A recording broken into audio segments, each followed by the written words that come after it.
Hello and welcome to Marvel Vision, a Marvel Studios TV show podcast brought to you by Cinema Sangha. My name is Devin Faraci. I'm one of the hosts of the program. The guy whose camera is zooming in and out is Derek Faraci.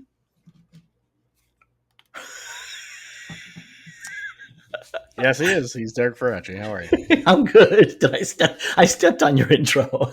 First time ever, I think. I didn't even I mean believe to. so. Yeah. I didn't mean to do it. It just kind of rolled out. I didn't mean to. That's the catchphrase of a Batman villain. Baby doll. Wow. Well, you know what? I know how that person feels. Because I did not mean to step on your intro. That's all right. Did you have a quote prepared? I did. What was it? But the Lord said, "Go to the devil." Oh, okay. On topic for this week, we're doing the first 3 episodes of Ironheart this week, the show that has been sitting on a shelf forever, and finally is getting released right now. And I'm excited to talk about it. But first, we have potentially news. Do we have news this week? We have very little news because we recorded a Marvel Vision 3 days ago. Yeah. To start with, Superman is currently screening on the WB lot at this very moment. I know. I was hoping that it would be out by now so I could get some first reactions to talk about on the show, but unfortunately, they're still in there. Well, maybe at the end of the episode, we'll have secret reactions. Potentially. Could be. Secret reactions. The final Fantastic Four trailer has been released, and it shows some more stuff. What'd you think of this one? I liked it. I don't know if it's going to be throughout the whole movie, or if it's just like supposed to be that she's talking through the TVs, the giant TVs in Times Square. But I like the voice effect on Silver Surfer. Yeah. It sounds like V'ger from Star Trek. And I really hope that's what she sounds like the whole time. But I'm not going to be upset if she doesn't. Right. But I'm hopeful. And I like that the thing has a beard. That's wild. I love that. I'm curious what the context for that is. I have no idea. Yeah, I'm really curious the context for him having a beard. That's so cool. I know there's a story in the comics where he grew a beard, but that story takes place like 5,000 years in the future. Right. So I'm guessing it takes him a very long time to grow a beard. One would assume. So who knows? This trailer was the one I expected. This was the story trailer. This is the one that tells you what the movie's about. Previously, they had not. Then there's just there was vibes trailers mostly. And this one's much more serious than the previous ones. The previous ones were often sillier. And this one is sort of reassuring the audience. No, there's actually stakes and shit in this one. Although there's still comedy because the clobbering time thing. What do you think about that clobbering time bit?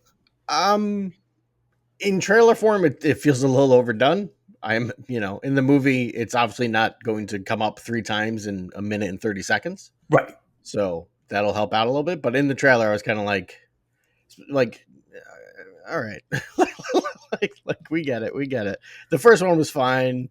I don't know if we needed it 2 more times. I actually thought that the other ones were okay because they're also establishing that Johnny's teasing Ben, which is a very important thing. And so that was really, really great. And I also like the premise that it's clobbering time is actually not something he says. It's something from the cartoon. Yes. But I bet that we're going to discover that he said it one time, at least. I bet. But he's definitely going to say it in the movie. He's definitely going to say it in the movie. Yeah. I mean, we're building to him saying it in the movie. Yeah. But I kind of love that idea. I actually, usually when they're embarrassed of elements of the mythos, I don't like it. But that's actually, I think, a good addition. Yes, I agree. Because also they got so much other wild ass shit in this movie that if they want to make fun of clobbering time, okay, I get it. Go for it, man. My hope is, he says in the movie, I hope it's in the post credits. He does not say it at all in the movie, and then the post credits is just him and Johnny sitting in the living room watching TV, and Johnny's like, "Come on, just once, just say it once, just once." It's clobbering time, and then Johnny's like, "Yeah," and it just cuts out a fun, pointless post credits scene. I think it'll probably be a hero moment if I had to guess. Yeah, it will be. That's my guess. You don't lay it out throughout the trailer without paying it off in the heart of the movie. Yeah. Yeah, You I know. really like the bit where Johnny flies past the billboard with Johnny on it, and the Johnny billboard has fire coming out of his back. I thought that was fucking great. I thought that was Yeah. so cool. From the trailers, the world building in this movie looks incredible. Yes. Yeah. Just incredible. Like, I'm so excited. I'm gonna be bummed when they go to the MCU probably.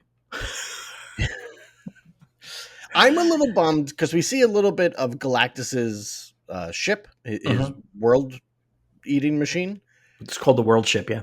the world ship. Yeah, and it I wish it looked more Kirby, but what are you gonna do? I mean, we'll see what it looks like in total. It's a quick trailer shot. Like, I'm kind of curious, like, how that's going to play out. Like, I'm just, they went so Kirby with the design of Galactus, so classic, that I don't know why they wouldn't go more classic with the world ship, because it's a cool look. It's a Yeah, very distinctive, cool look. But yeah. it's like so sad because the Fantastic Four are going to have to go to the MCU and immediately get tactical armor. And that's too bad, man. I don't I'm fucking Ben afraid. I'm Grimm. afraid you all need to start wearing umpires' vests. I'm sorry, that's what we do here. That's how it works around here. It's gonna suck, but I'm so psyched for this movie. I have my ticket first screening on IMAX Oh, very nice, very nice. on Thursday. Do you think the Watcher's in this movie? I could have sworn that they said that he was Okay. cast. That it was not cast. It was what's his name who's coming back. Yeah, I Yeah, could have sworn that, but maybe I'm wrong. I don't know. I don't know. Well, I haven't- speaking of that, uh, Disney, along with the trailer, Disney put out a new press release for Fantastic Four, and there was one interesting name missing from it: Yeah. John Malkovich, Hmm. not listed in the cast. Huh. This comes as well with reports based on movie theaters pre-selling the tickets and listing the running time of the movie, having switched the running time of the movie in the last week from 2 hours and 10 minutes to 1 hour and 55 minutes. Making Wow, people that's a wonder. big chunk. That's a big chunk, and it has people wondering, has John Malkovich been cut out of the movie? Fucking amazing. If so, imagine having John Malkovich in a movie. You just cut him. Now, keep in mind, a week ago they put out a poster that did not have Natasha Lyonne's name on it, but now she's in the press release. Yeah. So it's also possible somebody just forgot to put John Malkovich's name in the press release. Yeah, or it's possible that he's just a cameo or something like that. You know what I mean? Like, that's always very plausible. Like, like you don't want to put his name as being part of the cast when he's in the movie for a minute and a half. I believe he's named on the poster, though. Is he? Yeah, the one that Natasha Lyonne was not named on. Huh. Well, I guess we'll again, find out. That it could easily just be a mistake. Yeah, who knows? We'll find out soon enough. Just a few weeks. We will. We will. Just a few weeks. Is there anything else? Yes, Mahershala Ali was asked about Blade. Mahershala Ali was asked about Blade, and he said, "Call Marvel, let them know I'm ready." Oh my god! There you go. My god! Gosh, that's so crazy that they have this Oscar winner, and they just can't get the movie going. But on the other hand, I'm actually grateful. Yeah, because they're not just putting out some piece of shit. Yes. To hit a date. You know what I mean? Yeah. Like, that's actually on a certain level, we should all be very grateful for that. They're not just hitting a date. So. Yeah, that they're not just pushing out something that they don't think is ready. Yeah. I think that's very good. And they're not shooting it, and they're not shooting it before they have a finished idea. Like, you know what I mean? Like, people say, build sets. we know that they did build sets. But like, I mean, I guess it's a good thing. Yeah. Although I imagine also with those sets, they can use those for other things. No, they tore them down, I believe. Really? Why? Yeah, because they were, I think, specific. And you tear down your sets anyway because other people have to move on to that soundstage. There was something. Like, this is stretching into Star Wars territory, but I was watching a thing about Andor, and Tony Gilroy was discussing like all the sets and stuff, and he was like, it was really cool when they had to come in and build all these X-Wing fighters for us. And all I could think of was like, hey guys, just build like 3 or 4 of them and keep them in storage because you know they're going to show up in like every Star Wars thing you do. Stop tearing them apart and rebuilding them. I think you kind of have to tear them apart. I don't know where you'd store them. I mean, they're big. They have Pinewood Studios. Put them somewhere. That's not how that works. Sure. It's definitely not. Studios don't just have space for you to keep There's bullshit. there's an entire parking lot here in Michigan filled with cyber trucks. Do the same thing. Just go put the X-wings in a parking lot, put a tarp over them. You're good to go. And I think that actually, there's another thing I think you should keep in mind, which is that building those X-wings employs people in the film industry. Yes, So, I mean, Derek, I know you might be anti-job, and you want AI and robots to take everybody's jobs. But for me, as a person who supports labor, I like when people get hired to do work. I think there's plenty of other sets that need to be specifically built for everything. I think you can, much like how like Warner Brothers is like, this is our White House Oval Office set. If you're doing something with the Oval Office, it's right there. We're not building a different one. You do the same stuff with things you know you're going to use all the time. Because otherwise, you end up with budgets of like $300 million for a 6-episode TV show. That did not. That was actually for all the episodes. For Andor, it was 24 episodes, which is actually pretty good when you realize I they was made talking about 12. the Acolyte. Oh, the Acolyte. Okay. Yes. But I mean, like, I just think you can't do that, because then what if somebody else wants to shoot on that set? Like, I've got to be able to have your ability to shoot. You get assigned a soundstage to work on, and then you build sets, and then they are getting ready to build the next set, because as soon as they're done shooting on that set, they tear it down and put the next set into space. It's a cool process. I've seen it happen. It's a very fast and amazing process.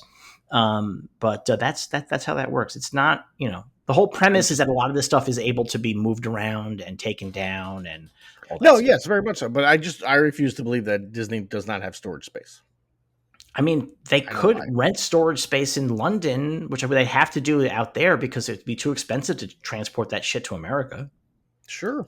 So now they're spending money on storage. That's probably going to cost more in a year than just building 3 new ones next time they need one in 2 years.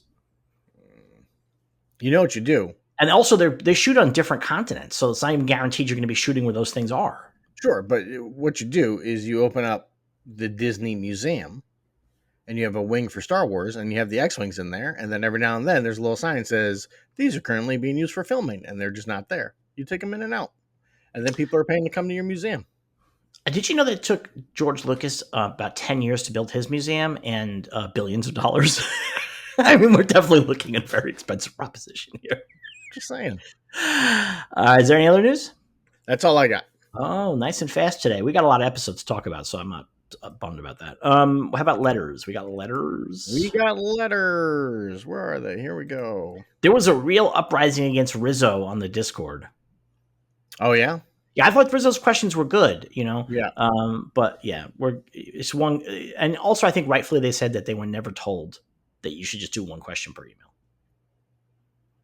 We never specified that. I think that's really fair, I think. Yeah. Well, so now we're specifying it. Yeah. One per email. Formerly known as .D asks, Devin mentioned Guillermo del Toro's Frankenstein on the last pod. This is from June, so it's been a while. Early June. On the last pod, that there hasn't been a good adaptation. Is del Toro's a faithful adaptation? There are many online mentions of Pretorius up to the possibility of Waltz playing him, suggesting Bride of Frankenstein enters into the movie in some capacity. I mean, I wouldn't be surprised. Guillermo loves Bride too. I mean, but I think that his take, it may not be super exactly accurate, like page by page, but his take hits close. Seems like it's hitting closer to the heart of the Mary Shelley book, especially because, like, for the last 90 years, everybody's assumed that Frankenstein doesn't talk because of the Universal one, and it's not. It's been a challenge to create a Frankenstein that does talk and talks. By the way, her Frankenstein talks like a poet. And so that's been like a challenge to get across. And so that's the part that is most accurate to me. I also think he's really leaning into the idea that Henry Frankenstein is the bad guy. Okay. That he's the villain, and that the monster is misunderstood and didn't ask for this, and yada yada. I know that the monster I think he might be Guillermo's top character. like in that genre, that side of things. He just loves the He loves monster. Frankenstein. Yeah. He's got like a He's got giant Frankenstein in his house, doesn't he? unbelievable giant head. It's crazy. It's so big. I've been to Bleak House. I've seen his stuff, and that giant Frankenstein head is crazy. So I think that I think that because he has a very personal relationship to the material, I think that what we're going to look at is something that is also just not somebody just churning out a Frankenstein movie. You know what I mean? Like, I think Yeah. I'm really excited about it. I'm like crazy excited about it. So Yeah. Well, it'll be on Netflix soon enough. Charles Villanueva asks, as fans, why are we more collectively excited to see a Star Wars universe be connected to one another, and yet with Marvel, we're forgiving that they can't seem to properly world build or even connect some of their movies together. Andor ruled, and it's pretty much prequel the show. But when Vincent D'Onofrio says he can't do Spider-Man movies, everyone goes, "Yeah, makes sense." Not to confuse audiences. I mean, I think D'Onofrio was clearly lying because I mean, Punisher's in the next Spider-Man movie.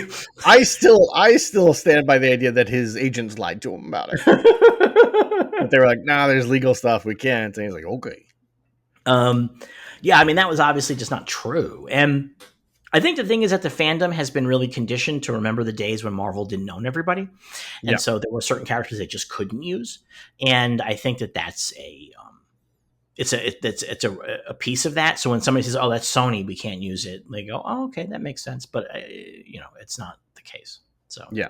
I also think that at least so far, Star Wars, their interconnectivity tends to be along the lines of a single storyline, like Rebels to Ahsoka, right? Like that's that right, thing, right? And then you know Andor into Rogue One. Like they don't do like here's. I mean, they did it, I guess, with Mandalorian having 2 episodes to himself in the middle of Boba Fett, but usually they don't like intermingle things where it's like, well, you got to know right, what happened here right, with a totally different character set to know what's right. happening. Where Marvel does that all the time, and that's I where I don't think think the they do it all the confusion. time, but they do it. I mean, they do it enough, right? You know, I think they only do it with the big characters traditionally. Like this, like Ironheart is like definitely relying on you to have seen Iron Man. But like that's a good assumption. Like yeah, anybody who's watching Ironheart has probably seen at least the first Iron Man movie. yeah. And so, but like I think But Ms. I mean, Marvel. like Falcon showing up in Ant-Man, is like But that doesn't actually. You don't have to understand that. You just know that he's a superhero who's on the Avengers. Like that's all you got to know. Like you don't have to actually like say where does this fit into Sam's history. It's just a little jokey cameo. That's not a big deal. It's a glup shitto.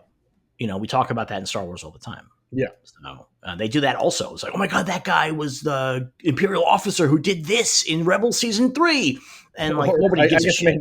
maybe a better example would be the giant statue man in the middle of the ocean in Captain America, the Brave New That's a World. better example. Yeah, Yeah, that was a thing that was like I have to imagine was at least a little bit confusing for certain there had audiences. to be people being like, "Huh? What? Yeah. Is that just there in real Yeah. life?" That's a good example, by the way. Yeah. But usually they don't really do that. And I think they're not going to do it again after Captain America. And they're going to do it in the Avengers movies, but that's baked That's in. different. That's Yeah, that's that's the different. premise. The Yeah. premise is that. Yeah. Yeah, that's a different deal. Where's the delete? Delete. Sal from Cleveland asks, I hate to write in and just ask for recommendations, but do either of you have a favorite tell-all book about the early days of comics through the modern era? One of my favorite podcast series you did was recounting Secret Wars 2 and the drama around Jim Shooter and how it affected the comic run. I find that also fascinating. Marvel Comics: The Untold Story. That's the book. Go get that book. That's a great one. That's a great That's one. that's I think the ideal one, frankly. Uh, that's the ideal one for Marvel, right? Like, I don't think there's a comparison to a DC book though, because this is a book that pissed people off. That's how you yeah, know it's good. Like because it was very honest. It's not doing like I think there might be like some DC books that are like published by DC that tell history, but I well, don't think no, they've had. the thing is, most of the DC books are about people that are dead, Yeah, so nobody really cared that much. Like there's Superboys, which is all about Siegel and Schuster, which is a pretty good book. I'm reading a book right now, Forgotten All Star, which is the biography of Gardner Fox, which I'm enjoying. There's stuff like that, but these are all people, long gone. There's really nobody who's going to argue too much about these things. I That's mean, there going to are function. obviously there are people who care about these people Yeah, and like they like don't the complain. Schuster, or yeah, this the Siegel estate will put out something if they disagree with it or whatever. But like, it's not the same as like, Rob Liefeld coming out and saying that the book yeah, is nonsense. Yeah, yeah, which is what he said about Marvel Comics: The Untold Story. yeah. But I will say for Marvel history, or just comic book history, Rob Liefeld's podcast is really good for that because he's not just talking like, "Hey, this happened and then this happened." He's this man. I don't know. He's quite the hoarder. He's pulling out issues of like zines from like the 1960s and 70s and reading direct like interviews and stuff of things that were said, and he does it all the time, and they're really really interesting dives into the history of different comics and different creators and their feelings about things. It's when he goes deep into that stuff, it's really really interesting, I think. There's another one. Oh boy, I cannot remember the name of it now. I got it somewhere in my house, but it's not in front of me. It might be like Nickel Scares or something. There's a really good book about the comic book panic of the 50s. But I cannot remember the fucking name of the book for the life of me. So I don't know. I don't I know. will. I apologize. It's a very, very good book. I've also heard American Comics of History is good, but I've never read it. And that goes from like the Civil War up to like Watchmen. Yeah, That covers all that kind of stuff. So yeah, not the Marvel Civil War, like the American Civil War. right. Little joke for you. Yeah, Little humor for you. I got it. I got it. And yeah, that's it. All right. I guess this means that it's time for us to talk about the first 3 episodes of Ironheart, isn't it? It is indeed. All right. Let's do it.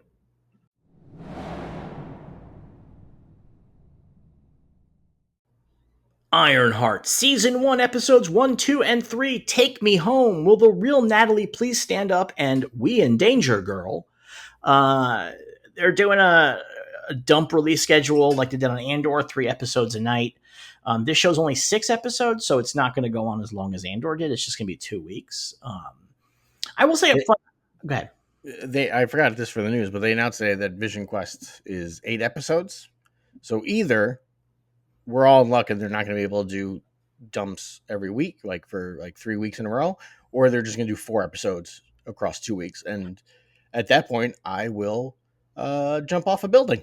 I mean, they might do that, or they might just do one episode's going to be longer. You know what I mean? Like, I don't know. So you do it in 3 or something. I don't know. But the first thing I want to say about this program is that this program was not created to be watched 3 in a row.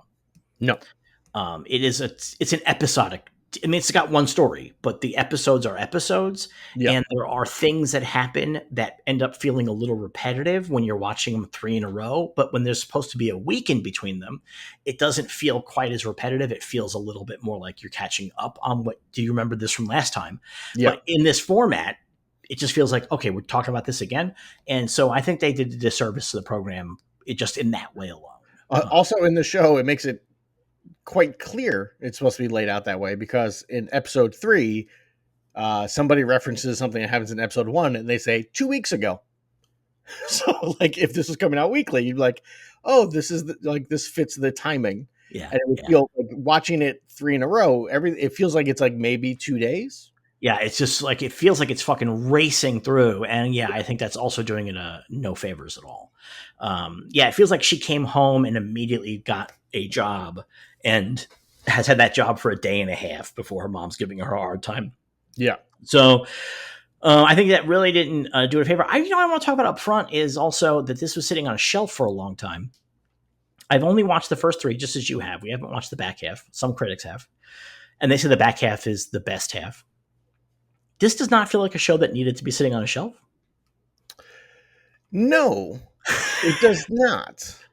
And it's something I'm very confused by, because they filmed this quite a while ago. Yeah. But now they're all out there doing interviews and they're like, oh, there's things in this that lead right into Doomsday. And it's like, I don't know how that's possible, because you finished this back when Doomsday was the Kang Dynasty.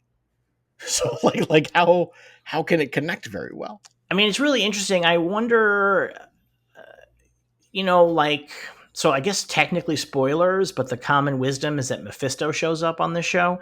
I wonder if he was going to show up in Kang Dynasty anyway. Do you know what I Yeah, mean? Like, I wonder if that was going to be part of that story. yeah. That's very possible. But this also was supposed to set up Armor Wars. Oh, was it? Yeah, yes. Well, That's one of the reasons why it was held back, was because Armor Wars kept not happening, and this was okay. supposed to be like a lead into Armor Wars in a pretty big way. And you kind of get a little bit of a sense of that because there's a point where she talks about other people making suits, and we haven't really seen that much. No. And the premise would have been that Armor Wars would be about that. So, Yeah. Okay. but Armor Wars is not happening. That's part of the reason why it was on the shelf. I mean, that's definitely because they were looking for the timing to be right. And but I think that leaving something on the shelf just gives it a stink that I think is unfair. I think I it's agree. really unfair. I agree. All right, so the first episode opens. We get some flashbacks to Riri's life. It's like we have like video footage of her and her best friend. Yeah, I'm sorry. Go on. I'll bring it up when we get there. What were you gonna say? Well, I'm curious. okay. In the sequence, they do like they also show some stuff from Wakanda Forever, Mm-hmm. and you just rewatched Wakanda Forever, right? Yeah, Okay. Did what happened to her armor in that? they That took she it away. doesn't have it. They did take it away. Okay, Yeah, I at the thought end so, of the but I movie, couldn't they take remember it for away. sure. Yeah, Okay. they don't want to send her back to America with it. Okay. It was like a contingency thing they gave her armor, but they sent her. They sent it. They took it away, so that's why she is there. And people online were asking if she needs money, why isn't she going to the Wakandans? And I think the answer is that the Wakandans do not feel like they want to finance American superheroes. Like you know what I mean? Like I don't know that they would want to do that. Like I'm not sure Can why they would bother. Can you give Uh, me a bunch of that extremely rare vibranium that only you have access to, so I can make armor just to make myself feel cool? I right. I don't think mean, I like would go that way. Yeah. also, I think there's maybe a strong argument to be made that she wants. Her whole thing is like she's building the suit because she can, which is her dad's response to the car. Yeah. There's like a real sense of she wants to do it herself. Like that's like a big Yes. feeling that Yeah. like she doesn't want to go hat in hand to the Wakandans. Yeah. Um, Anyway, so we have all this stuff, and that brings us up to the present day where we discover that Riri has been selling the answers to tests, not just to kids at MIT, but kids at every single school in the Boston area, Yeah. which includes like Harvard and shit. Cambridge, they And say, right? Yeah. Cambridge, yeah. And like it's crazy. And so they she gets kicked out of school. Yeah.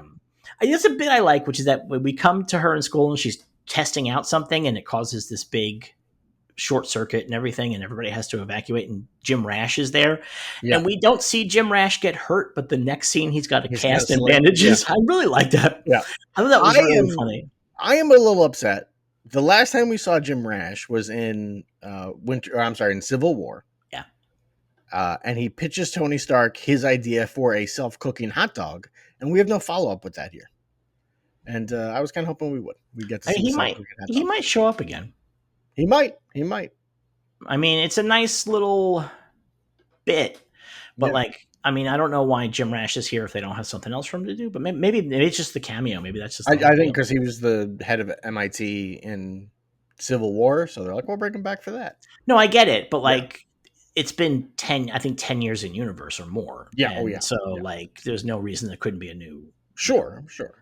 Yeah. But also that the woman that she's talking to in the scene is the dean, so that's actually who's in charge. He's just a professor. So Riri wants her grant extended. She's already been in school for 4 years. She has not produced anything significant, and she is not taking classes in any way that leads towards any kind of degree. And they're like, "Listen, we think that we were happy to like make this for you because you're such a genius." But you're not making any distance here. And what's more, we know that you've been selling the answers to these tests or these essays, and they have a zero tolerance policy. So they kick her out of school. Yeah. I really like the speech that Riri gives. Yes. She's like, I'm doing homework that I have to explain to the professors and blah, blah, blah, blah. And at the end of it, she's like, you're trying to make me small when I should be more. And there's a pause, and then the dean is like, "Who's trying to make you small? That's bullshit." Like, I really like that. But I that like that comes back. that comes in. The hood brings that up.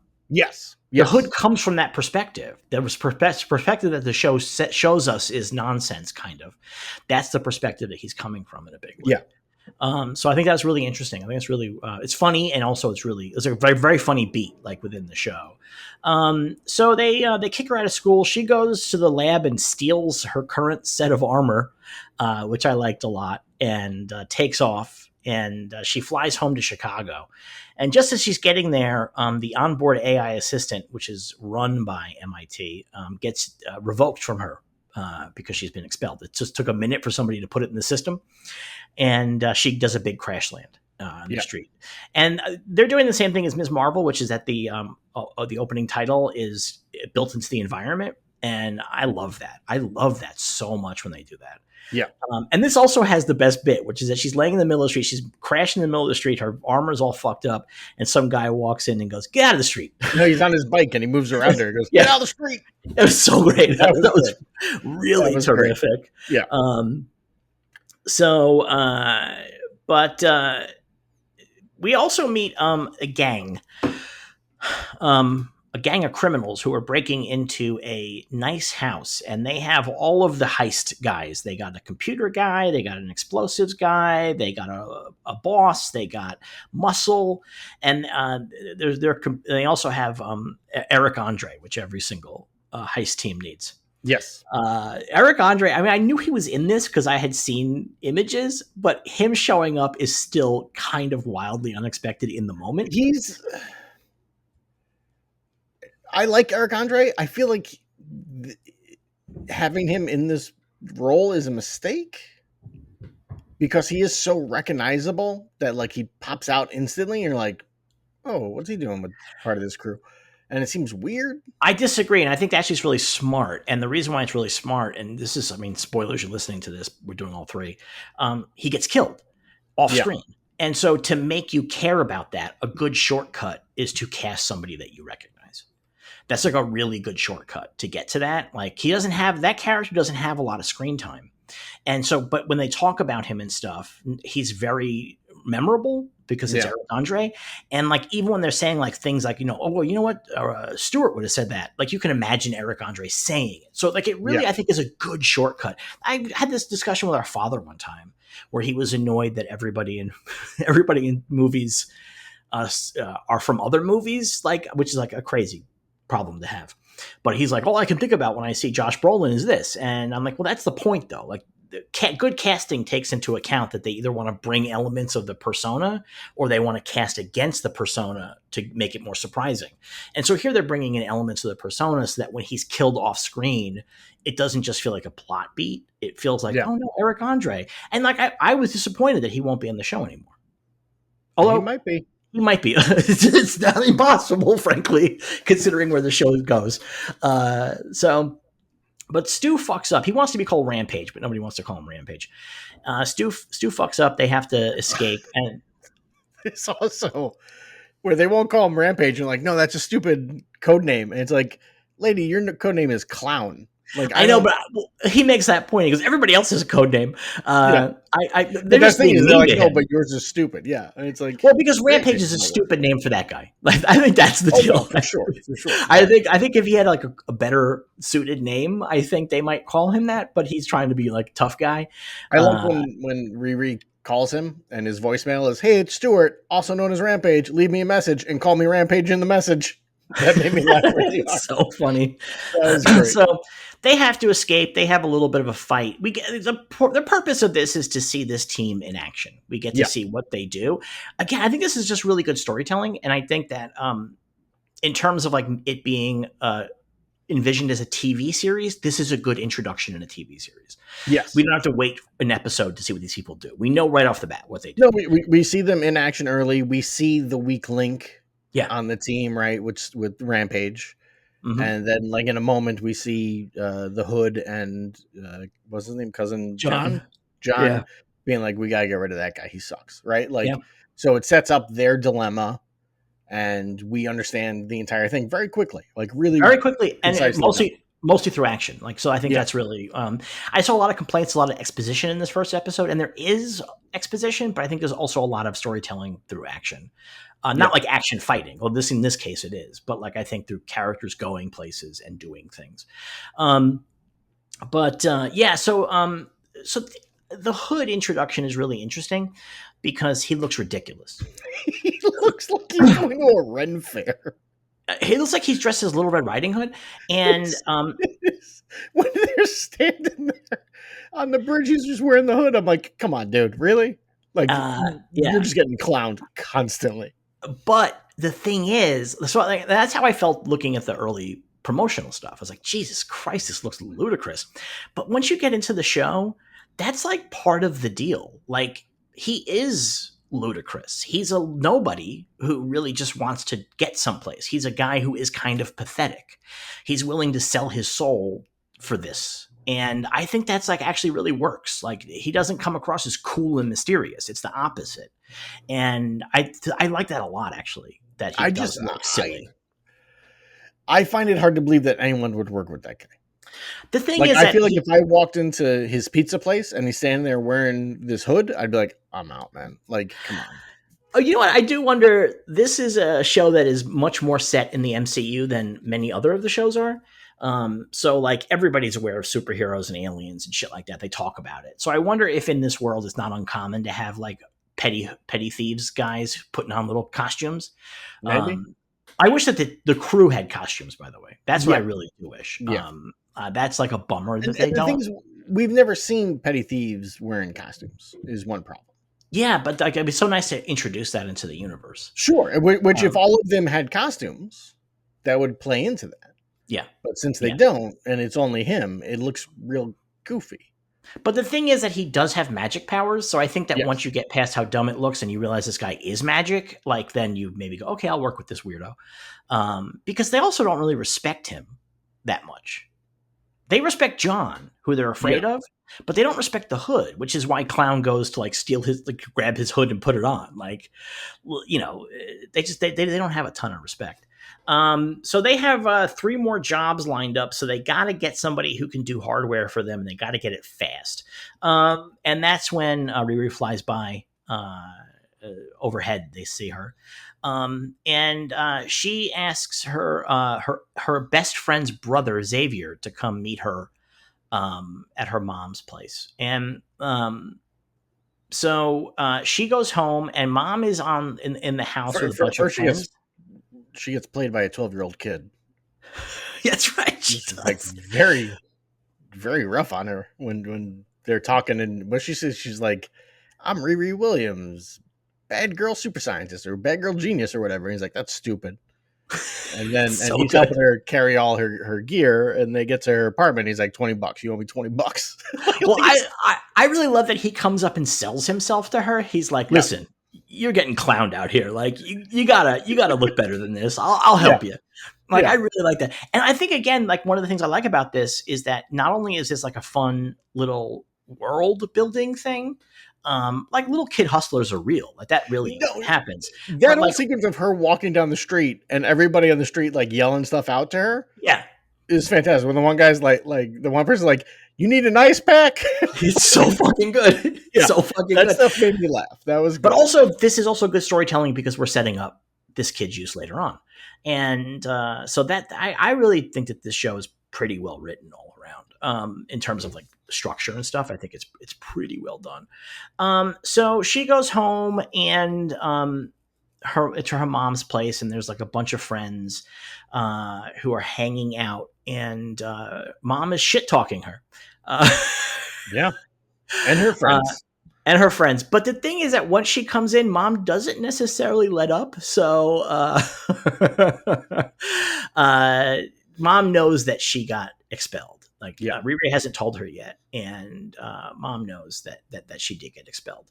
So you know, and I think her mom, I really like this relationship that they have too, by the way, which I think is a very real feeling relationship that I don't think we see a ton of in this kind of a show, which is that her mom is like, I don't want to say mean, but like sassy to her, but also really cares about her and is open about that.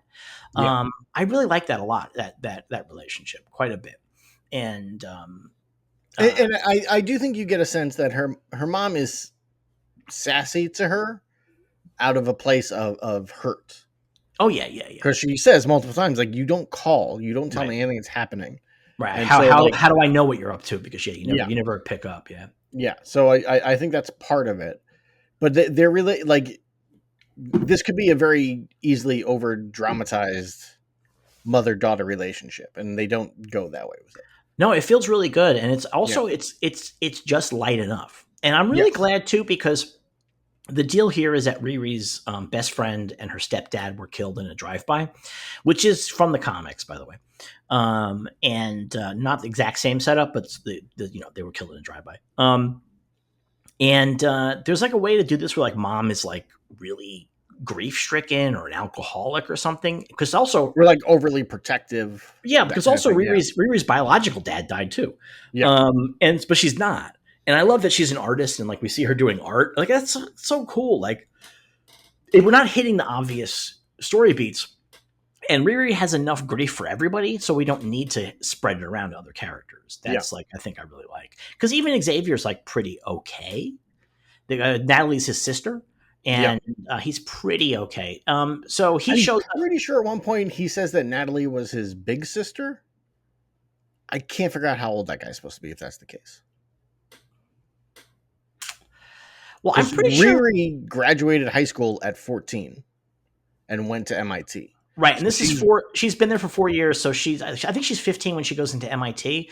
So she's okay. probably 19 now. I have to imagine that he might just be a year younger. Like big sister Yeah. doesn't mean like big sister. Like it just could be like Yeah, no, for sure. But he just looks like he's older than like oh yeah, he looks like 17, he's in 18. Yeah. his he looks like he's in his mid to late 20s. Yeah, no, Yeah. 100%. But so he shows up and she takes this opportunity to get the fuck out of the house. And so she's talking to him about this stuff, and she needs to find a job, maybe Dubai, and all that kind of stuff. And she's really into the building a suit. She wants to build the suit. That's like her driving force. Yeah. So, and I think he's not really sold on it necessarily. He's not really. I think he gets the sense that this is. It's funny because it's the same thing that Tony Stark had after the Avengers, which is that he would create a suit to protect him. Yeah. And that is some of the same vibe here. For sure. Her obsession with making a suit. Yeah. And they go by the garage that her stepdad Gary used to own, and there's a mural painted there of Gary and Natalie. Well, first, you're skipping over the new greatest character in the Marvel universe. Yeah, who's that? They go to Jim's. Oh yeah, the junk guy, and yeah. Jim is the greatest. I love him. No, they go to Jim after that. I think before, because it's night when they go to Gary. No, they go the next day. Oh, so you're wrong. Because what happens is they go to Gary's garage, and Xavier is talking about like them dying, and Riri doesn't want to talk about it. And then when he takes her home, he's like, "Hey, I made a mixtape for you, and it's actually on a Walkman. So here's the Walkman, the mixtape, and everything." And which I think if I wasn't hooked into modern culture a little bit, I would be like, "What the fuck is this?" But there are people obsessed with tape. Yeah. It's insane. Like my local record store, like is always posting like we have brand new tapes. I'm like, good, keep them, man. Like, I hated them. Whenever I see stuff like that, I always think there's an episode of Community where high school kids are taking a class at the college and goofing on Jeff and Britta because they're old. And one of the kids points to Britta, he's like, "What is that? A Walkman?" She's like, "It's an iPad Nano. It's retro." Like, that's how I feel whenever I see like, oh, tapes, oh, VHS. Like this is fucking garbage technology. Stop it. Yeah. So we know that the stuff with Jim is tomorrow because this scene ends with Riri going into the apartment and John, the Hood's cousin, standing there watching her. So we now see that he has found her and she's on his radar. So the next day they go to the junkyard. I will say one of the things about this show is I think there's like some kind of like weird editing sometimes. They like leave little bits out that I just feel like they just trimmed it and they just figured it. They didn't care because like this is one of those scenes. They go to the junkyard and they're going through they're getting spare parts, and Riri goes to pay the bill, but like, what does this guy possibly know what she's buying? Like, there's just no Oh way. no.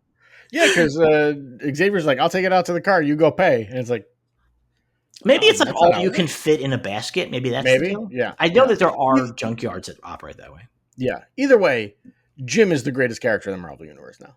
I love this man. I want a Jim TV series, essentially just a remake of Sanford and Son with Jim and his son.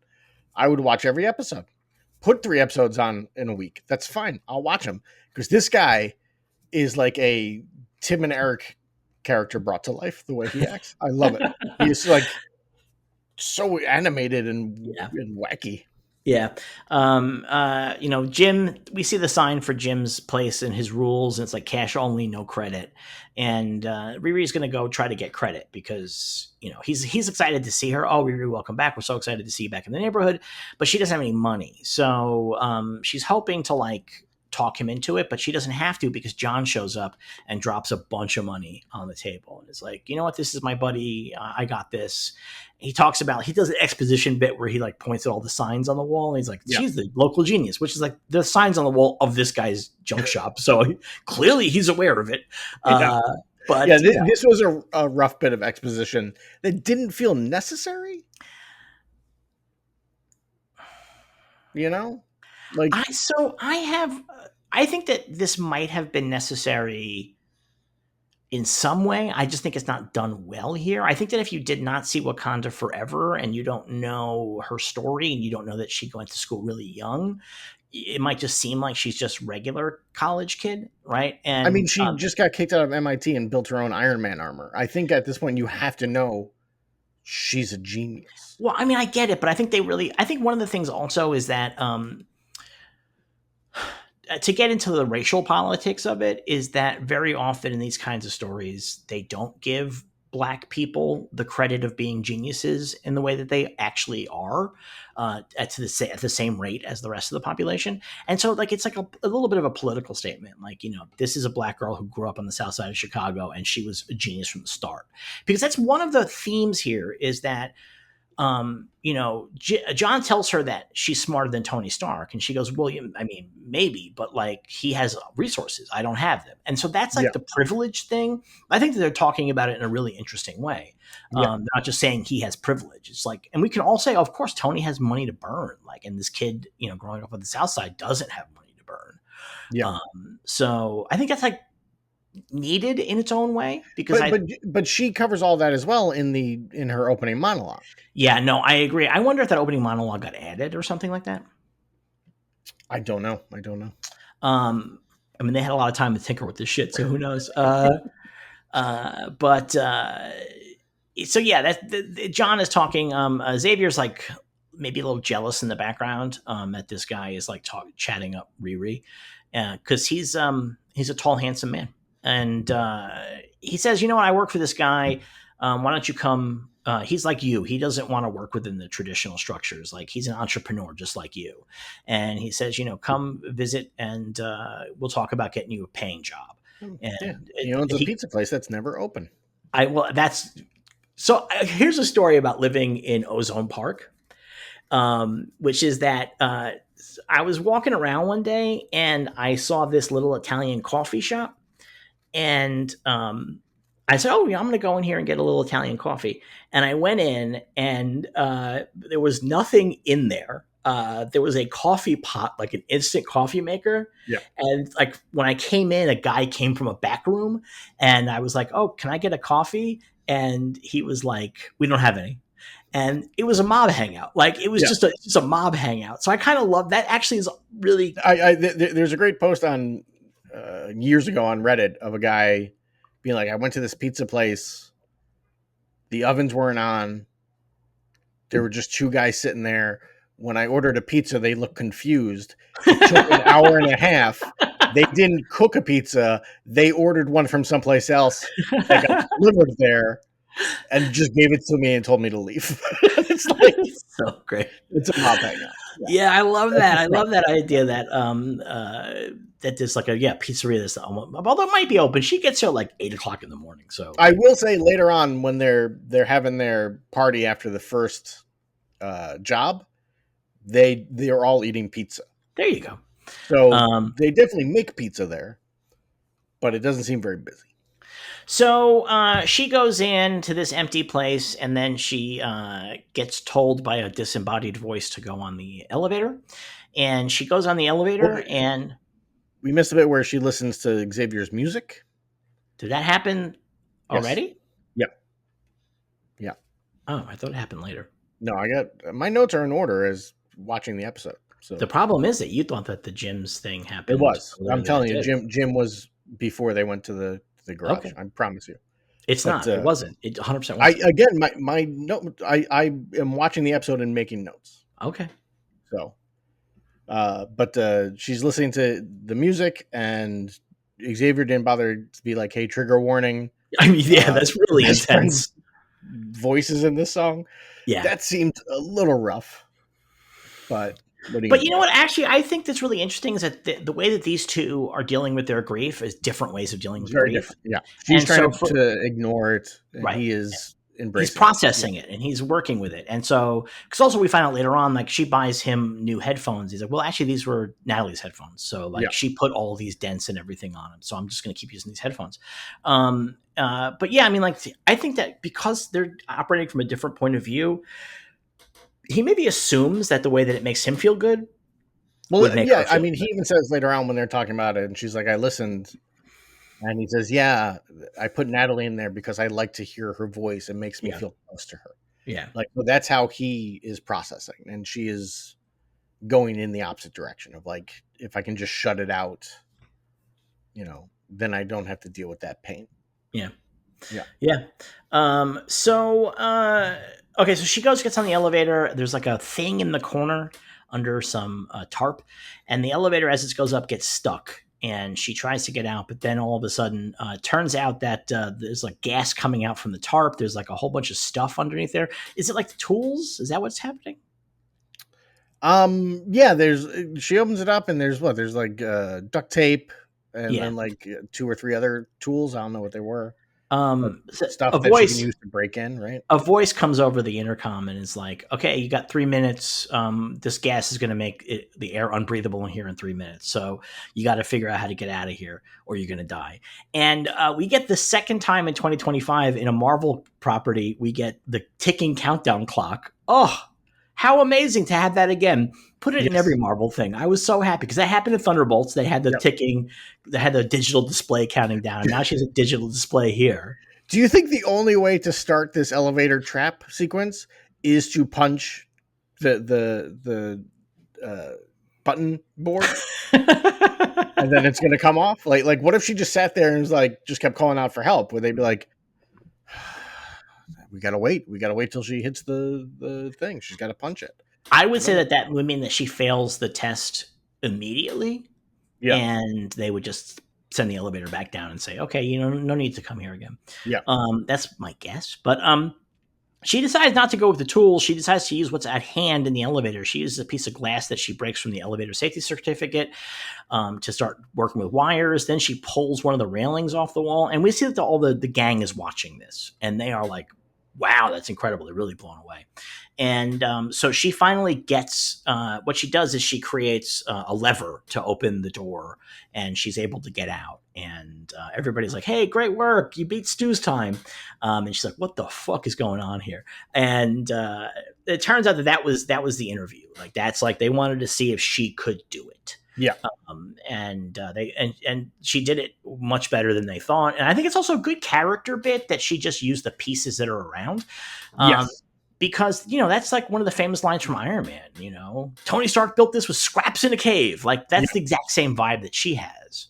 Yeah. So, and she's like, no, And no. she says that too at Jim's when the Xavier's like, "Is this the piece you need?" And she's like, "It's the piece I got." Right. Like she's doing she's doing this with whatever she can find. Right. Yeah. That's her Yeah. her thing. She's really inventive and I mean, that's part of the diverse. genius is knowing Yeah. how to take these things and make them work. On Yeah. top of the fact that she's a genius in like a comic book way, where like she can like overnight rejigger a fucking nuclear power plant or whatever she wanted to do. Yeah. Like, but that's comic book shit, right? Like, Yeah. but like she's just a regular genius too. She knows how to take the things that are around her and make them work. And I kind of love that again, like in terms of like the racial politics and the class politics, the idea that just because you're in a position where you don't have Tony Stark resources doesn't mean that you can't figure out a way to do things for yourself Yeah. on your I own mean, terms. it's like our grandfather who would take apart VCRs but couldn't figure out how to put them back together. He had Yes. part of it down, not Yes. quite the second half. So Yes. yeah. I'm going to tell you a grandpa story. I don't know if you heard this one. It's about when Dad was a kid and they were going to Rockaway Beach. Do you know this story? Where you take the money?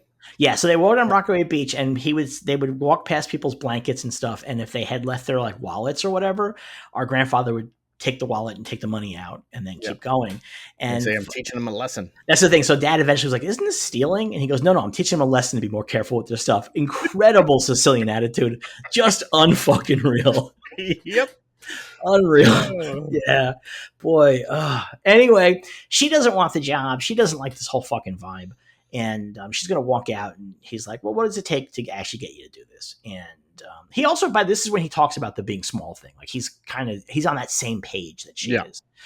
And he shows her a bunch of fucking money. And he's like, I got a lot more than this. And he goes, I can give you this money up front, but you got to join for 3 jobs. And she's like, are they? Oh, actually, really funny is that when she's in the elevator and the gas is coming out, she goes, this is illegal, which I thought was really funny.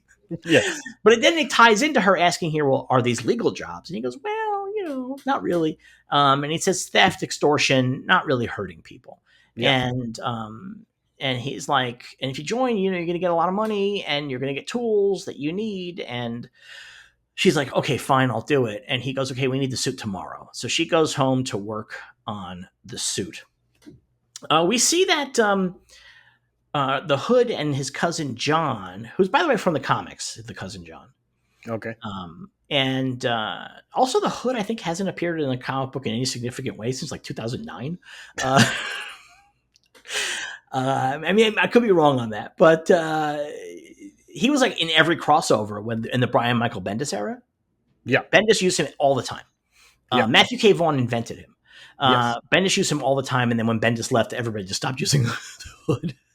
There's a lot of characters, like especially with Bendis, there's a lot of characters that he either really got hooked into, like the Hood, or characters he created, and he put them in everything. And then the second he left Marvel or DC, just gone. Like at DC, he created Naomi, who had her own series, got a TV show. Bendis left DC. She has not shown up since. Yeah. Like, it's wild that she's just vanished off the face of the earth. But that's how it goes sometimes. So I think that you're wrong about the mixtape, because I think that she listens to the mixtape while she's fixing the suit, and that's why the AI becomes the way the AI is. I think that she's listening and she gets upset. And you're right. I missed one of my notes here. Yeah. It's after the meeting. You're right. Boy, oh boy. Once again, Derek is confidently wrong. I'm learning how about Jim. I am, much like Ezekiel, I'm learning how to stand up for myself. Anyway. I got bad news for you. I don't think it's going to go well for Ezekiel. So be warned. I have a real bad feeling about it, which makes me really sad because I really like him. Yeah. So the Hood and John are hanging out, and we see that the Hood has like fucking these black veins that come out from all over the place, and there's like a giant tattoo that's all over him. And so John is tattooing him over the veins. But it seems like he's not necessarily, it's like maybe he's using the veins, maybe? I couldn't figure this out, like, because they suggest that John is trying to cover up the vein stuff, like all that stuff. But he's not doing a very good job because it's all over him, and the tattoos are not hiding it in any way. So I don't know what that's about. I think he might be wrangling them, is what I kind of think. I mean, possibly not. If he's not, then the Hood's a real wussy because he's like, he can't take getting a fucking tattoo. I mean, I had a 6-hour session one time, man. Like, it's not that big a deal. Yeah. Like, you're okay. Just have some water, man. But At the same time, John could be using like janky materials. Who knows? Like, I is don't he know. keeping his needle sharp? Who They knows? have access to good stuff. These guys, Yeah, because they're making a lot of money. they have a Um, wall with just nunchucks on them. I mean, that's cool. I suppose. I believe That's that's fair. why Riri was like, I don't want anything to do with these people because she saw there's a wall just had two pairs of nunchucks on them. She's like, I'm out. That's obviously belongs to the blood siblings. So Or Michelangelo, one or the other. they're in the comics, by the way. They're aliens. Are they? Yeah, yeah. But I think Okay. they're just using the name here. I don't think they're Yeah. using Created the by Jim actual. Starlin. I know that, but I didn't know Yeah, they were aliens. Yeah. yeah. So we then go back to Riri working on the suit. At first, I was like, I don't believe that she could do this overnight. And then I said to myself, you know what? It doesn't matter because they could have just said, meet me on Monday. Do you know Yeah. what I mean? Like, it just, who cares? Like, I'm Yeah, not going no, to get hung up. I didn't mind that because like we see the same stuff with like Tony Stark. You know, he builds a suit in like 4 hours. Right, Like, you know, I mean, he's got way more tech and stuff to help him right. out building it, but like, it's fine. It's comic book logic. You know, I have no issue. And she's not building it from scratch. She just had to fix it, right? Like, because she flew it to Chicago. It's not a Yeah, brand she's new suit. fixing it. Yeah. Yeah, My big actual problem with it is that they're on the fourth floor and the amount of fucking noise that she's making all night. I would have been banging on that door. I would that have never stopped and banging on that door. I feel pretty confident that the building they're living in, she could not hang the suit from the ceiling like she has it. Oh, there's no way. Yeah. No way, no way. Although you But know you know, what, she's an engineer who understands physics, so maybe she figured out the perfect way to like set it up on the ceiling that it would distribute sure, the weight properly. I mean, sure, she is a super genius. Um, she gets the suit pretty much fixed up, but she has to recreate the AI because she lost her AI. And so what she does is she sets up to map her own mind to be the AI. She's trying to recreate the Griot AI from Wakanda that was in her suit. But so she falls asleep with it and she wakes up to the face of her dead friend Natalie. Because long story short, the AI took Natalie out of her mind and fashioned itself after Natalie. This is so clear to me that sometimes when Riri's like, "How do you know that?" It's like, "Well, because you remember it." Like that's the honest yeah. answer. Like, That bothered me that she kept doing stuff like that. And I was like, it's mapped from your mind. It's your memories. Whatever you yeah, know, the AI is going to know. yeah. And I did get annoyed with that. I did get annoyed with that too. I wish that had. I mean, are they trying to like set up like a mystery of like maybe there's actually magic involved that like or something like that. I don't know. I mean, but I don't. It just seems very obvious that they took it. The AI took Natalie from her brain and Yeah, all of her memories of Natalie, and then constructed itself around that. It just yeah, seems like very clear. This AI can project itself out of the chest plate of the suit, and it seems to not 100% know that it's dead. At this point, because well, she's like, go ahead. it's interesting. It knows that the Natalie knows that she's AI and dead because she says it, but then later on she is re-listening to the conversation they have. So I think the Natalie AI is struggling with the concept of because Riri is struggling with Natalie being dead. The AI is struggling with Natalie being dead. But I think also in that this opening where Rita's like, "You're not real," and she goes, "If I wasn't real, could I do this?" And she tries to knock everything off the table, but her arm goes through it. I mean, that sort of feels like she expected actually to knock shit over. Or am I? Or is that just she's just doing a bit? Is that what's No, no, happening I there? agree. I agree because she does that and then she looks a little confused and she's like, "Well, what is reality anyway?" Right? So but I think that's the thing is I think the AI understands that it is AI, but it But also has The Natalie part doesn't the fully. Natalie part doesn't because it has the memories and elements of Riri, who Right. has not come to terms with the death of her friend. Yeah. So the AI has not come to terms with the death of Natalie. That's how I read it. Was she building this in the garage? What?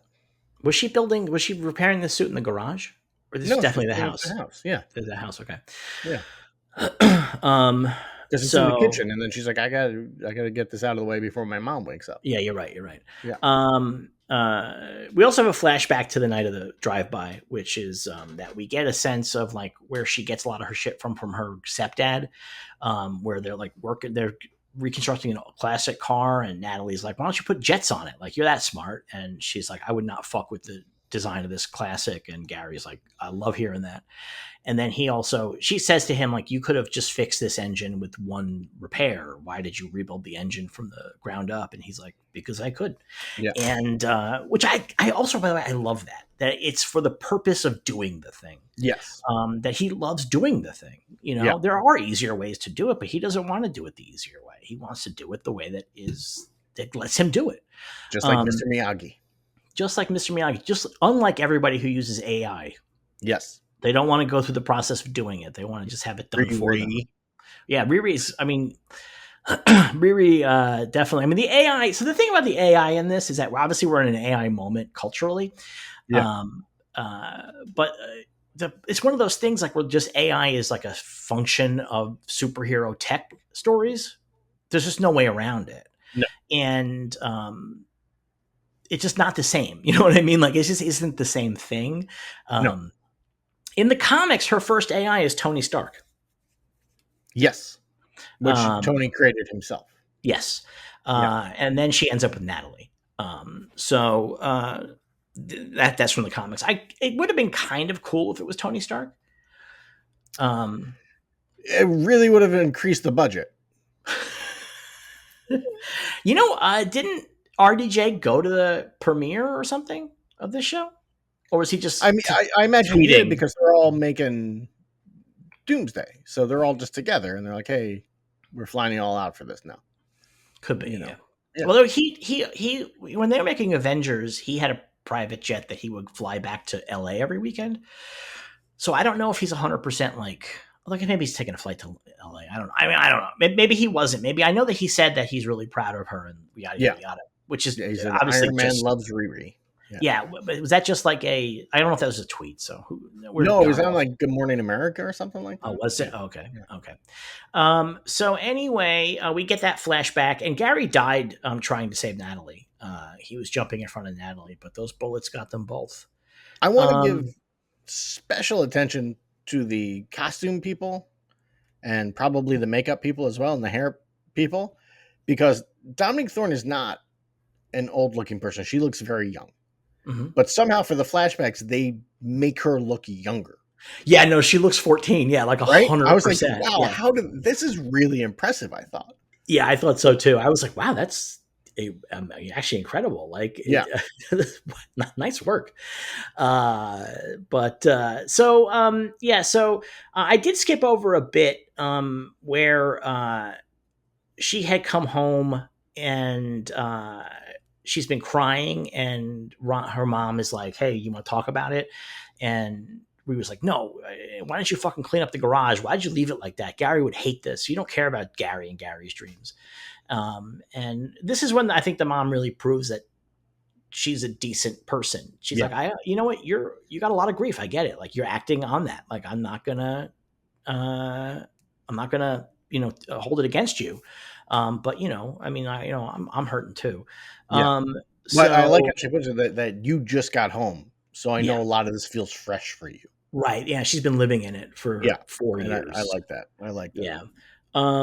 So then she does the brain mapping, and that's when the episode ends with her waking up and finding Natalie standing in front of her. So we get a thing here. Natalie, we later learn Natalie stands for Neuro Autonomous Technical Assistant and Laboratory Intelligence Entity, which I'm pretty sure the AI made up on the spot. But it's good. It's actually good.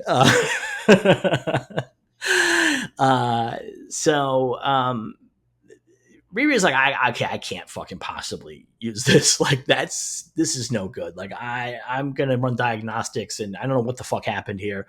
But maybe I gotta redo this. And Natalie doesn't want to be deleted. No. So Natalie has been arguing with Riri in her bedroom, and then the mom shows up, and actually Natalie at this point is walking around in the suit, right?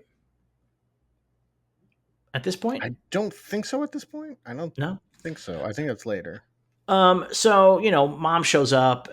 This is like one of those great TV ideas that like she can have a fucking shouting argument with somebody in her room, and that it's so noise canceling that nobody can hear outside. Yes, Like it's just yes, no, come on, give me a break. Uh, so I do like also the mom is like, "You got a boy in there?" And she goes, "No." And she goes, "A girl?" yeah. I really like that too.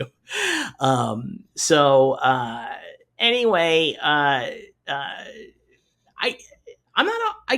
I guess she doesn't want to show this to her mom because she feels bad about it, right? Like she feels that it's weird and bad. It's making Yeah, her I mean, feel bad. she's like, this is a mistake. I'm going to get rid of you. Like, so she doesn't, she's not about to show it off to people. If Yeah, she's like, this is an abomination of some sort in her mind. Yeah. yeah.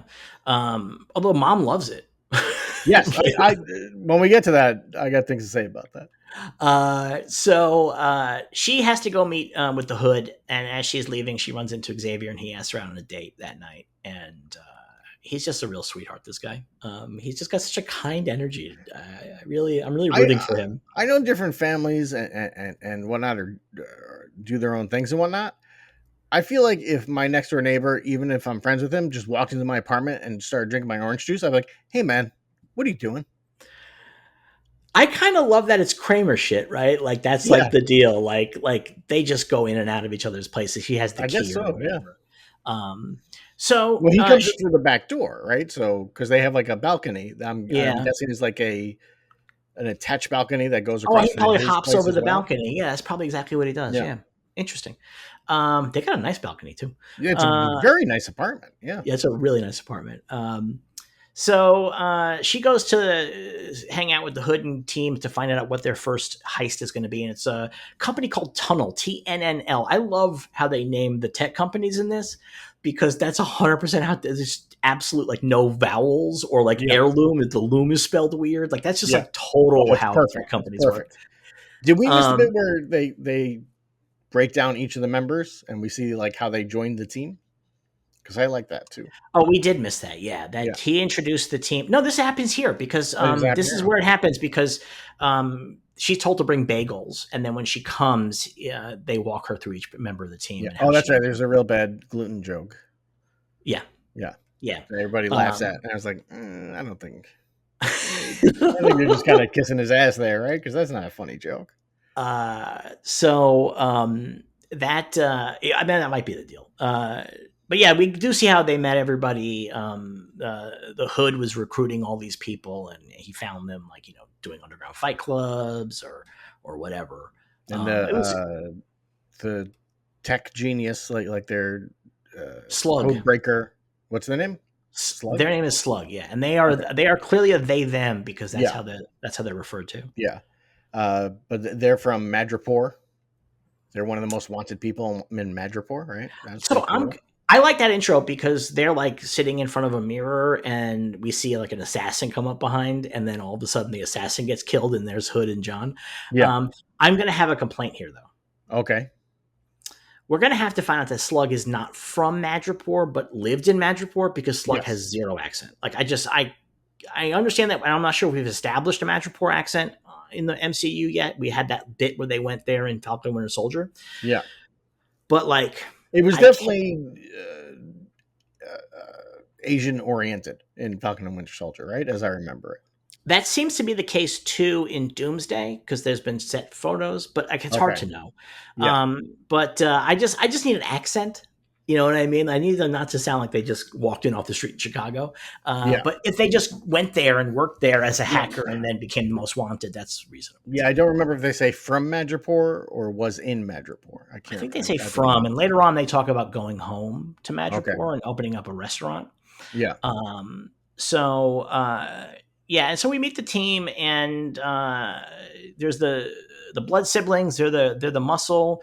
There's Slug, who is the code, and there's Clown, who is explosives. It's like real Ocean's 11 shit, Yeah. like very good Ocean's 11 stuff. So the deal is they're going to go to this thing Tunnel. Tunnel tonight has they've been building a private underground highway and that bypasses the whole city. And it's going to be demonstrated tonight. This is obviously a reference to Loop, Elon Oh Musk's yeah, fake tunnel thing. 100%, 100%. Yeah, And we also get a thing here. I think that's really important. I think is going to really come into play, which is that the heist gang thinks that they're basically doing social justice stuff. They're doing like Robin Hood shit yeah, because when they build highways back in the day, the highways destroyed communities. yeah. One, because they built them through the communities, but also because they took people off the streets. And so all of a sudden, the whole neighborhood dies because nobody's there anymore. Yeah. But also, they also just took away everybody's fucking houses on eminent domain. So this is like a sci-fi version of that, and it's destroying communities by taking traffic away from the streets and from people. Businesses and stuff. Yeah. Yeah. So their deal is they're gonna show up at the demonstration and they're gonna put a virus in the system and they're gonna shut it down, and then they're gonna take it over, and that's when they're gonna conduct negotiations with the woman that runs the place. Yeah. So that is the basics of the heist. We don't get like the full details. We never get the full details because I don't think it makes any sense. I think that's one of the problems. I mean, yeah, I don't really 100% understand what the actual deal is. Yeah, Because they're like, here's the virus. It's on this thumb drive. Riri, you take it. And with your armor, you'll fly into the tunnels and infect it with the virus, but we'll be in the control room beating up people. Which seems like the place to put the virus. Yes, that would be my thought process. Yeah, that does seem like it, but yeah. So they need the suit that night. She's like, it's charging. Don't worry, it's going to totally work. The problem is that she doesn't have the suit is not really ready. She needs more shit, and so that's when she calls Stu and she gets his voicemail. And then Natalie looks up on the dark web, black market guys. And she finds a guy named Joe McGillicuddy. This actress, by the way, I don't know her name. The actress that plays Natalie, I think she's great, and I think her and Dominic Thorne have really good back and forth. They have really good chemistry, and I think also what's really smart is the characters are different types. Yes. So like Natalie as a character is like effusive and like big, and Riri is like much like grimmer and tighter, and it's just great bouncing off of each other. For me, in my mindset, they remind me a lot of Sam and Al in Quantum Leap.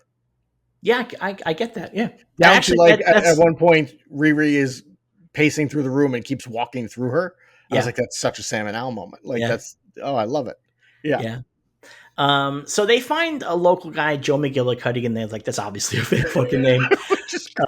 Yeah, it's really good. And so, and Natalie's like, oh, good, I'm going to come help you do this. And Riri's like, no way, you're not coming. I'm going to do this by myself. And Natalie's like, oh, yeah, you're going to make it this far to these suburbs all by yourself? Like, you think you're going to be able to carry this everything? Suit? Yeah. And so Riri puts Natalie in the laptop, which has firewalls around it so that she can't get out. Yeah. And then she takes the suit, and then she finds that kid and negotiates a $40 deal to take his wagon again. And he's like, borrow the wagon in this economy? That kid is so great. And she's like, $20. She's like, $40. Don't blame me. It's inflation. Yes, yeah. I really like that kid. That kid was good. Yeah, he's really fun. This is a point that I want to make here. One of the things I really like about this show is that it handles the tones really well. I think that it is often funny, but then it also has space for serious dramatic stuff.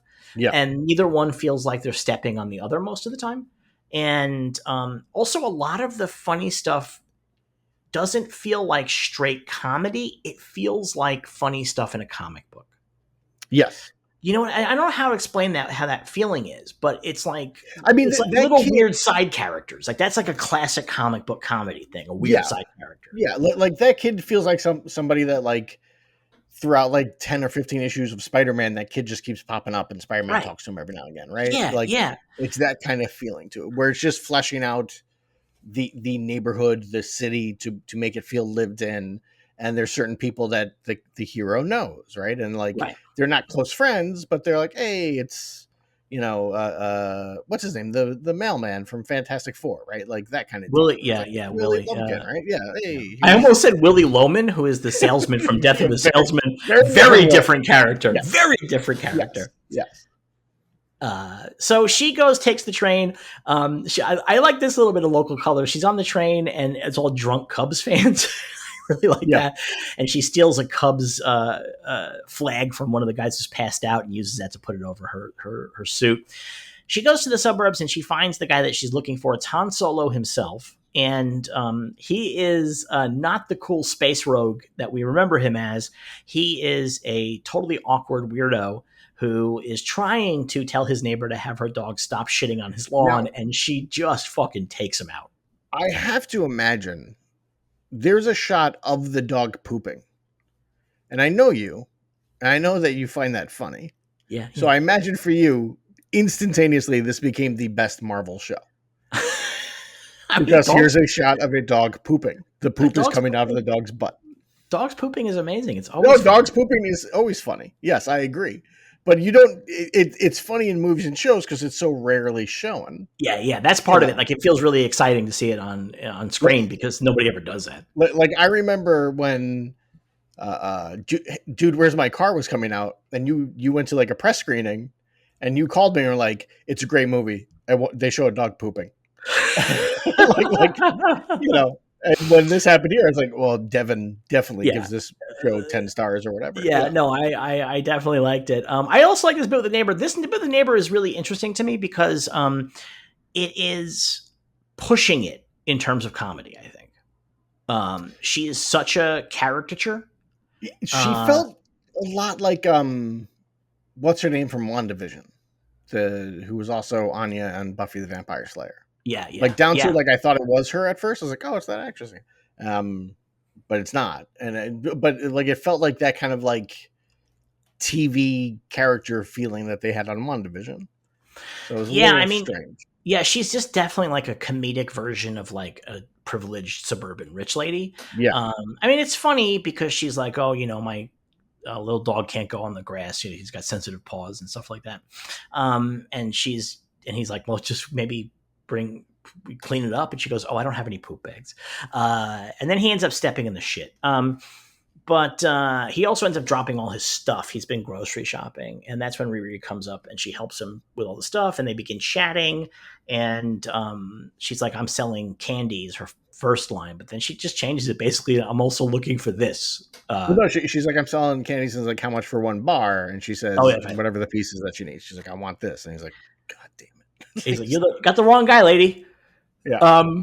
But she knows who he is, and so he's like, yeah, it must be the guy who lived in this house before me. Like, this is just not me. And she goes into his house with him, and she's like kind of browbeating him, and then he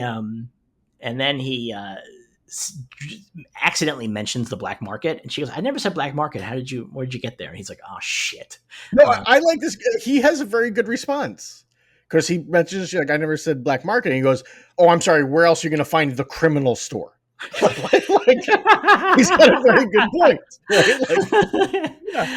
Right? And he pretty much caves. Because the deal is that he keeps his stuff off somewhere else, and you need retinal scanning to open the thing. And he goes, "I'd like to keep both of my eyeballs," which I thought was great because that's a classic heist or break-in thing where they pop somebody's eyeball out of their head to use. And so he drives Riri to his silo that he has. And he cries along the way. Wiley starts crying, and he's like, listen, I get blackmailed twice a day. And he goes, but I don't want to give up any of my stuff. Like, I don't want to give it to a stranger. I love my stuff. And then she's like, you know what? Like, you gotta like fucking stand up for yourself. And she basically says like, you got privilege, like fucking use it. Like you just should not be getting stepped on like this. And she's like, the power and respect that you get, I have to build a fucking Iron Man suit to get. Yeah. Which I'm sure is not actually true. That's where she's coming from. And I'm sure also this is setting him up to be a bad guy, which again is a bummer because Alden Ehrenreich is great in this role. I don't think he's going to be a bad guy. You don't think so, huh? No. Why not? Because I don't want him to be. And I think if he becomes a bad guy, I think that screws up what I believe the overlying theme of the show is based on these 3 episodes, which is people trying to make up for things in their past that are not their fault. Like Riri is building the suit because her stepfather and friend died. It's not her fault that they were killed, but she is looking for a way to fix that problem. He, spoilers, is uh, Obadiah Stane. Obadiah Stane's son. He works as a ethics Tech guy, ethicist, yes. ethicist, yes. And so he does that, and he talks about how he wants to use tech to make life better for people, and he's got all these different ideas that he's working on. And I'm 99.9% sure that everyone in the Hood's gang by the end will turn against the Hood and be like, we thought we were doing good, because that's their whole thing, is Yeah. a very Robin Hood deal. So that's my theory on it, is that it's a thing about how the actions of others do not set you up on your path. You can change your path. I don't agree with that. Uh because I think, and that is certainly a piece of Riri's story and of Zeke's story here. But I think that the largest theme of the show is about, it doesn't matter where you came from or how you started, you can always make a different choice to go better and bigger. The question is, what choice do you make, a good choice or a bad choice? And so the idea is that all these characters who are trying to move up and forward in their lives are making choices. And the show makes it pretty explicit, because there's a bit like in the third episode where Natalie asks Riri, "Are you good?" And she goes, "No." And obviously she's replying to, "I don't feel good." But the Yeah. larger subtext there is, "I'm not a good person." Yeah. And because that's just after she just killed somebody. So like, I think that's the deal. It's about trying, and that's the thing that's really great about having, if it is Mephisto, is that, and it definitely is, because in episode 2 there's like a Faust poster in the background, like it just could not Oh be my any God. more. You say a poster, there's like 30 of them. Yeah, there's like 30 The of them. wall is caked in them. Yeah. But I think that the thing is that what Mephisto and the devil from Faust, which is where Mephisto really comes from, does is it offers you the thing you want, and it doesn't have to be a bad thing. It isn't necessarily Yeah. evil. It's just something that you want, and then it makes you do a bad thing. And so that I think is the larger, this idea of selling your soul is like the Yeah. larger thing. You're like, will you sell your soul to get what you want? And the Hood is like 100%. Like he's like, it's a small price. Like he knows that shit's fucked up in his body. Yeah. And he tells John, like, I don't, you know what, whatever, I need it. Like, this is how I'm going to get what I want. So they go, also they in the car, they sing Alanis Morissette together. And Zeke is like, I didn't think a black girl would like Alanis Morissette. He doesn't say that, but it's definitely he says, I didn't take you for the Alanis type. Yeah, and she's like, I'm a complex creature, Zeke, and or Joe, I guess she's calling him at this point. And but like definitely the undertone here is like, you're a black girl and you like Alanis. Also, she's 18 in 2025. The song's like 30 years old. I mean, that's true. That's Cool true. song. And she knows it, by the way, because we have established that Gary sang every song that was on the radio. He knew every song that was on the radio. And so that's like, again, I like this stuff. I think they're really weaving things in nicely, because that line about Gary, that's just like a line about Gary. And then here we're like, oh, we see how Gary has really impacted her. Yeah. And by the way, I think this show's dealing with racial stuff really, really well. I mean, like, it's there. And it's going to make people mad. She has Black Lives Matter poster in her room and shit like that. That's going to make people mad. In fact, she's black. She could have had a sign that said "All Lives Matter." She's a black woman leading a superhero show. People are going to get mad. But I think that the way the show works that stuff into the fabric of the subtext as well as the text, it's got both going on. But it's not really like the driving force is not that she is having to deal with being black. The driving force is that she has to deal with not having the resources. Now, she doesn't have the resources because she's black and because of how she grew up, but like that's not like the driving, but it's still also there all the time. Yeah. And I think it's really well done. I mean, I don't agree with the anti-woke people, but sometimes something they say that does sort of resonate with me is like, I wish they just wouldn't put lessons. And I'm like, okay, I don't mind stuff that teaches us something, but sometimes it can be a little on the nose, and that's just not good storytelling. Yeah, I mean, there are times where shows or movies will do it in a way that's very like G.I. Joe, learning is half or knowing is half the battle feeling Yeah, to it. it's yeah, exactly, and Yeah, it's like real after school special, and you're like, ugh. But like when you work it really well into the story and make it a fundamental piece of who this character is, yeah, while not ignoring the real life racial politics at all. yeah. But also, like, I love when Ezekiel goes to her house and that the people in the hallway are like looking at him like, "What the fuck is this white What the boy heck? doing here?" But Like, I mean that even connects back to what I was saying with the opening when she's getting kicked out of MIT and she's giving her speech and she says like people are trying to make me small, and the dean says nobody's saying that, and the dean even says you and I like we're very much similar. We're both yeah, black women. I'm not yeah, trying to make you small. right, You're breaking a lot of rules yeah, and you're like causing massive damage. yeah, Like, you know, yeah, and I like that kind of format to where it's like the racial component obviously is there, but they're not, you know, they're not like you said, they're not like stopping the story to be like, by the way, this is it, like that kind of right. stuff. No, I think that makes the message better. I think that when the Yeah, message is, you don't even necessarily realize that you're ingesting the message. I think that's yeah, it's like putting a pill in like a treat for a dog. You know what I yeah. mean? Like it's going to do its I mean, job. right now at this point in the show, we've met literally there have been four white people. Jim Rash, seemingly a well-paid MIT professor. Mhm. Jim, who owns his own shop and sells junk He's to. not he's not white. Oh no, he's not white, is he? Yeah. No. All right, so then three. The no, still four. Okay, I'm sorry. The woman who runs Tunnel, the Joe here, and then the guy who runs the seeds Heirloom. company, Heirloom. Heirloom. Yeah, and they're Um, all well off right. white people And they're who are obviously in. they're all well off from the get go is the Yes, clear indication here. yes, they're all born Yeah. into wealth, Yeah. and two of those four, at least two of those four, are using their wealth to do things that are hurting the The world. the world and the other, like the lower, quote The unquote, lower classes. 99%. Yeah, Yeah, yeah. So they get to the place and they go inside and Riri's like, "Oh, you got a shady bunker here." And he's like, "This is not shady, it's awesome."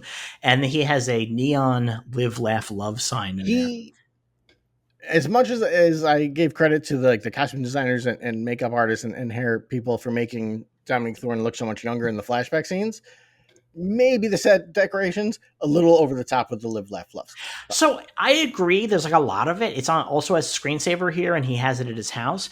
But I do think that this is part of his deal. It's also part why I think he's going to become a villain. Is that he's trying so hard to be a good guy. Yeah, The effort is not great. Like the having to make the effort means that you're being pulled the other way. And so that's part of why I think he'll end up. Also, just like standard storytelling says that he'll end up as a villain. That's just like really rote I kind of want him storytelling. to. No, I love him, right? Um, she's blown away by all the shit that he has, and it's all illegal. And like, she's like, "Where'd you get this? Jeez!" And he has I never like when she's touched. like, you have self-guided missiles. He's like, I'm going to return those. Yeah, I like that. he says that he gets them because makes him feel close to his late father, who was an engineer and who was really into technology. He also won't touch the stuff. He's afraid of getting his fingerprints on it, and then he's afraid of getting a hair follicle on a piece that he doesn't want to touch. And Riri makes him touch a piece, and it's like, doesn't that feel amazing? There is, I believe, chemistry between these two also that could go romantic. I don't think it's going to. No, No, I didn't get that feeling. the scene where she's working on his arm, that's no. Maybe there, but I was too preoccupied with that wound is too big for peroxide and gauze. You No, I have to agree. go to the hospital and You have to get go to the that hospital. stitched up. Yeah. But What are you doing?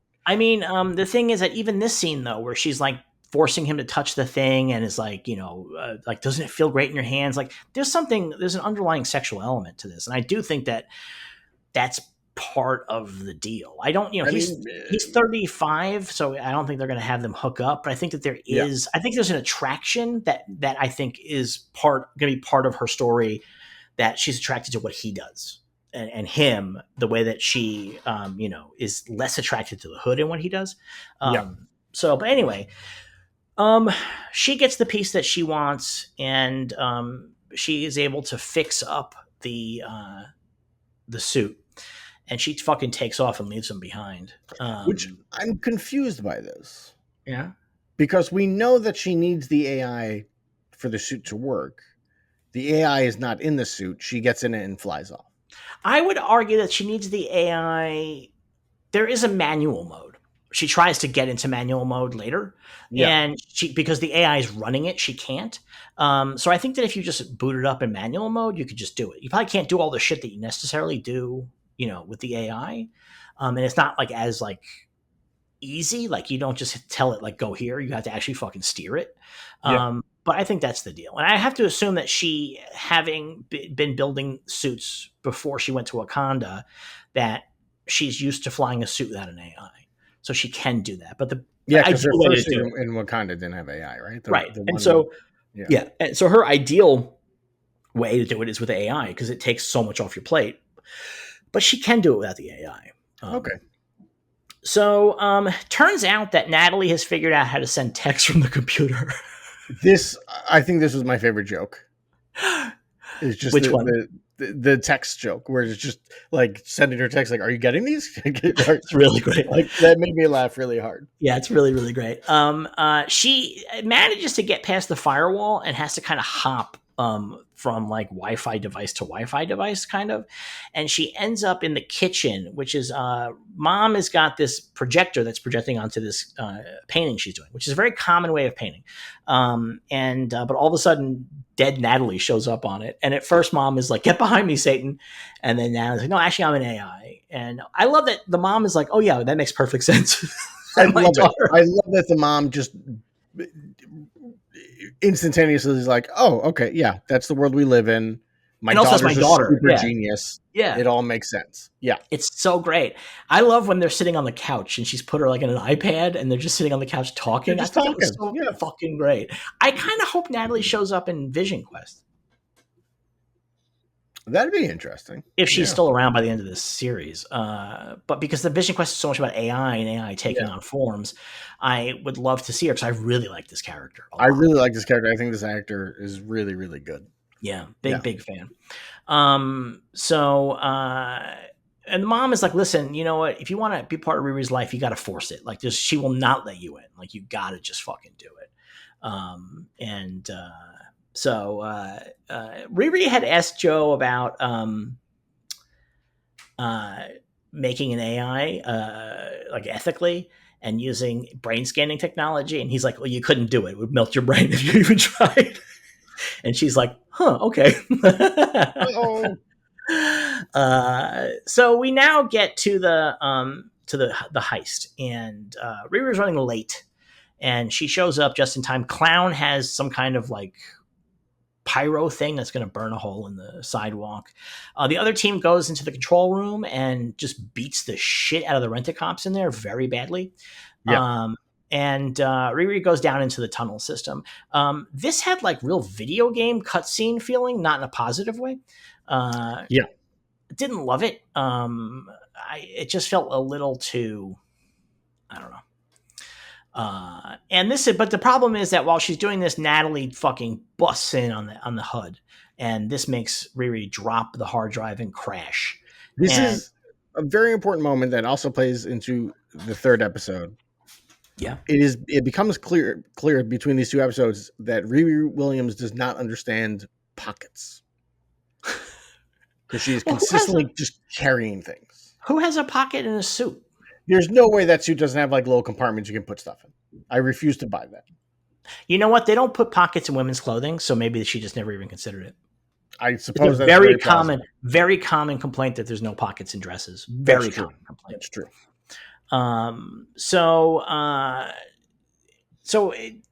She drops the hard drive with the virus, and then they got to figure out another way. First, they can't contact her because Natalie's cut everybody else out, so that they can't hear Natalie talking to her. And they had to come up with a new plan. And so Riri gets such a slug, and she's like, "Here's a new plan. This is going to do. They have a safety override, so I'm gonna fuck that up so that then he'll have you can get in and override all the controls, which I whatever. This is where I believe it's here where Cousin John says something very important. Yeah, He says Parker can't hold his breath all night. yeah, and it Which, sounds at first like a just like a line. yeah, But that's actually the Hood's power. When he holds his breath, he becomes invisible.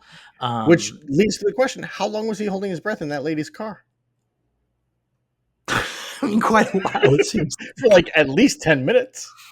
Quite a while. Although I wonder what his deal is now. That they're down to the last three. I mean, but they show like when he appears in her car, he lets out a breath. He's like, oh, and he appears.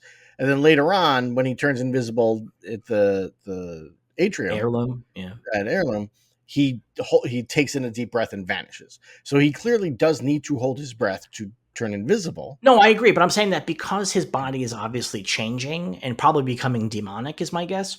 I wonder if he can hold his breath longer as a result. Like, is he starting to get like some kind of like, I don't want to say powers, but like strength from the. I mean, we do see at one point his eyes go all black, right? Yeah, yeah. So I don't know like 100% what like the deal is. I mean, he probably was holding his breath for 6 minutes, which is not impossible, but that is, I think, the world record. So. Yeah.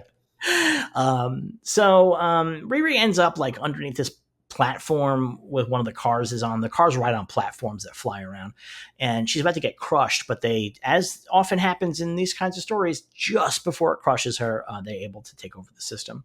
And so this is when the Hood shows up and is like, "Hey, listen, I need you to put us on your payroll, and you got to give us equity, and we're going to get 6-figure salaries. We're going to get all the benefits. We're never going to show up." And he has a contract for her to sign.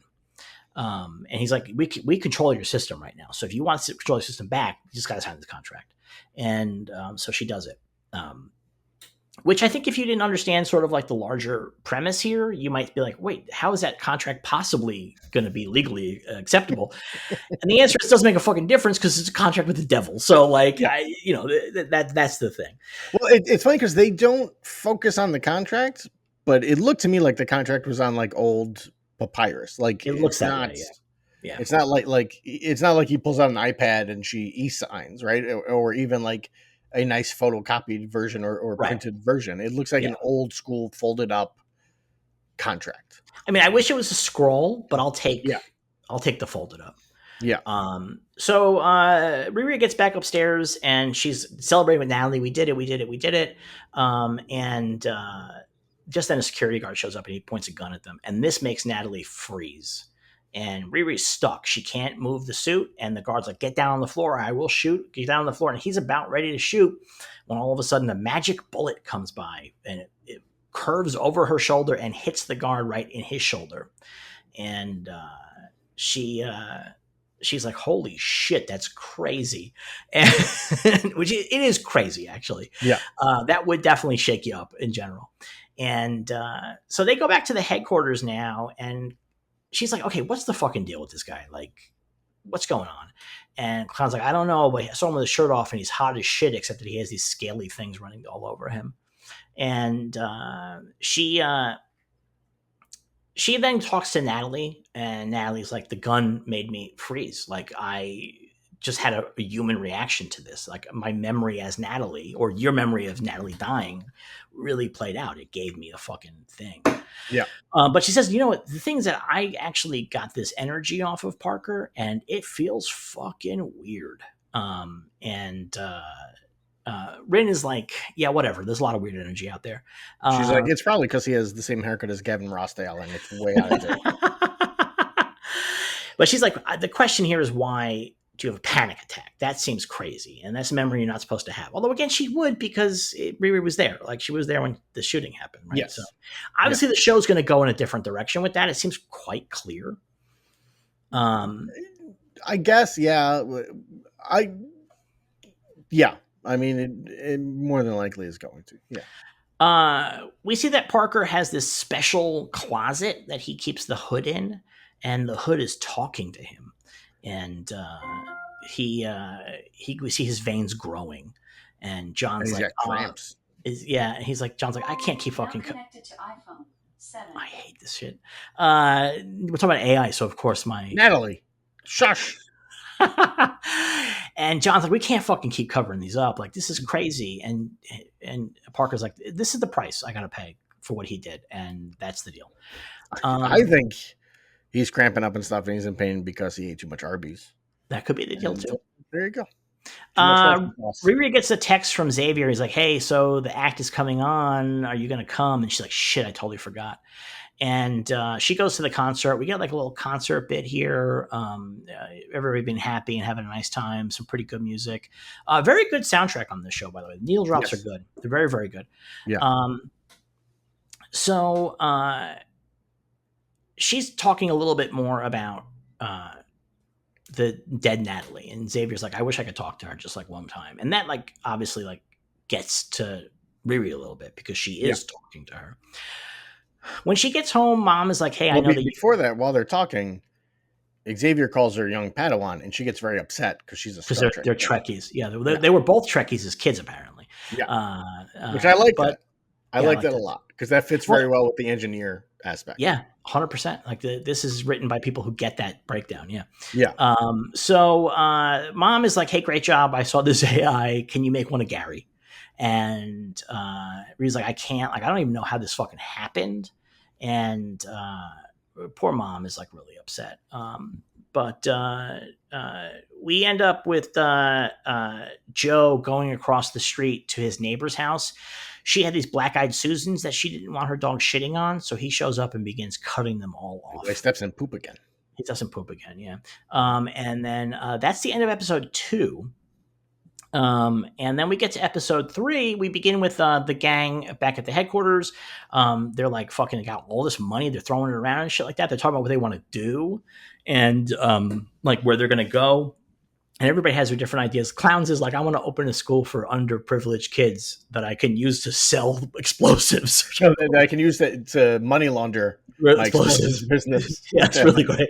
Yeah. But this is like an example, by the way, of the editing that I thought was a little bit choppy, which is that Clown is there with them, and then all of a sudden Clown is upstairs in the office. Upstairs, yeah. There's obviously it's just choppy editing. They maybe didn't get. I don't think they didn't get the shot, or I honestly don't know why that's not cleaner. It's like really kind of distracting because I was like, wait, is that Clown? How did she get up there?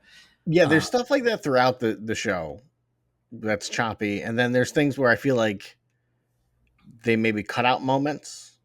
You know, like there's a part of me who wonders if they filmed Eric Andre getting killed and then decided to cut it for time or cut it for whatever reason. You know? I think that they would put every Eric Andre scene they had in the show. I would think so. I think and maybe they're going to show it later. His death is a surprise to us. So if we found out that he died, when the cops show up at Riri's house, we're supposed to think that they're coming because of the tunnel thing. And then when they're like, oh, there's a homicide. I thought it was plainly obvious that he was dead once they were like, oh, we fired him. Like, there's no way they're just like, hey, you can't do crime with us anymore. That's well, no, I understand. I understand that, but I'm saying like within the context of that scene, the premise and Riri's premise is that they're coming because of tunnel. So like that's what we as an audience expect, and then we give the information that he was killed. I think that if we knew he was killed, I think that would make it less surprising of why the cops are actually there, because I think you're really supposed to think it's about tunnel. Yeah. So Clown has the hood and she's wearing it and she's like, oh, it feels weird. Like it's really odd. And so Riri is like, I wonder how we could figure out like what this guy's deal is with his hood. If we get a piece of it, I could really analyze it. And Clown's like, yeah, like I understand heat, I guess is the deal. But John shows up and he's so fucking mad and he slams Clown's head into the fucking table. And then Parker shows up and he's like much cooler about it. And he's like, hey, don't worry about it. Like, let's just all make up. Let's just all be good friends here. Like, let's just not, be so fucked up about it. And John is like, ugh. And he's like, also, we got a fucking job we got to focus on. So they're going to deal with heirloom. The premise here is that they're using advanced technology to bring back heirloom seeds. So the idea is that like the seeds that we have today very often are not the seeds that they were growing from 200 years ago. Yeah. And many vegetables and shit just don't taste as good because they're used breeding to get like ones that produce bigger vegetables. Yeah. Or supposedly bananas is a big one.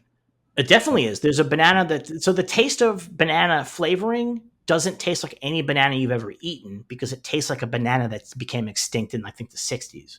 Yeah. But they still actually grow it in Hawaii. I keep meaning to buy some. Yeah, it's really I expensive. would think so. Yeah.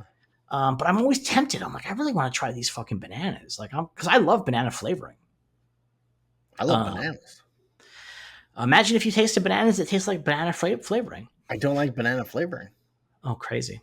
At least Um, I'm trying to think of what I've had that had banana flavoring. The only thing I can think of is Runts. I mean, Runts is one of them, but like any banana flavored ice cream or whatever, like any I don't think I've candies. ever had banana flavored I know ice cream. you live a very sheltered life. I know you don't taste bananas. I do. I have banana every day. The real thing, not the candy. Do you know bananas got so many calories in it? 100 calories. I think it's 150 actually. It's 100. Is it 100? That's still a lot of That's calories. on the thing that I log it. Oh yeah. Yeah. Well, what do you use to log your calories? Lose it. I do too, and I discovered that lose it unless you have a little check mark next to it that says this is official is not reliable. I'm It not gonna just fucking worry about it. I'm eating a fucking banana. I'm not gonna not eat a banana. I'm sorry. so It's like how come he's fat? He ate bananas. All right, you know. So the deal is that they're recreating these heirloom seeds, and they're going to basically have them patented, and it's going to put all local farmers out of business. Like, this, why go to those guys when you can get these old, tasty ones that are grown, with technology and shit like that. So they're going to break into this facility. The problem is that they have some kind of, again, this is just nonsense, by the way, that can detect metal and that might be harmful. Like how it tells the difference between like a pen or like a belt buckle and a laser cutter. I do not know. I could not figure out any of that stuff. I mean, the characters have like zippers and shit, like visible zippers. Like, yeah. I mean, the room has metal all over it. It's like, I don't know how this works. It's nonsense. It's just nonsense to create. It's very video gamey when you see the meter going up and stuff. That was so funny when she comes out and sees the meter going up. I was like, this is so crazy. So they can't bring any metal. So most of what they actually use, they use metal. Like, so they can't bring the suit. And everybody's kind of like upset because like that whole fight with John and Clown just happened, and everybody's like kind of like weirded out by it. And Parker's like, okay, everybody go home. Riri goes up to Parker and is like, hey, listen, these heists, I'm a criminal. It's making me a bad person. I'm only here like to get what I need. Like, I'm not a bad person. She says, are we Ocean's 11 or are we the Sopranos? Yeah, and he's like, what's the difference? That's actually a really good way of putting it, by the way. I like that because he says that and she has no response. Yeah, she's just like, I mean, technically, Ocean's 11 are committing crimes, like, right? Yeah. Like, they're for good, technically a good-ish reason, but they're still committing crimes. Yeah. But we like one kind we recognize as like playful and fun, and one kind we recognize as dark and bad. Yeah. So he's like, listen, anybody who ever wanted to be great has done questionable things to get where they ended up. And he goes, like me, I was a nobody. I got this hood. And by the way, Clown says she heard a story that he wrestled it from a demon. Yeah. That is the hood's origin in the comics. They were his crew was going to do a heist basically in a warehouse, and they discovered a unfinished summoning ritual, and the demon was still inside like the circle, and he ended up shooting the demon dead and taking the hood himself. He also got boots, which kind of disappeared over time in the comics. And she's like, how does that hood work? Like, what's the deal? And he goes, it's magic. And she's like, yeah, I bet. And this feels almost like a reversal on her previous discussion of like, yeah, there's all kinds of weird shit. There's wizards. And now she's like, yeah, I bet that's magic. But I do wonder if he doesn't feel like a guy who'd have magic, I guess, is like part of it. Like, he's just wearing a fucking goofy looking hood. Yeah, I mean, like, I guess you would not look at that guy and be like, oh, he's magical. Although she did see him appear out of thin air. And she says, like, I've seen that before, is this vibranium. So, like, she's thinking science, which is her background.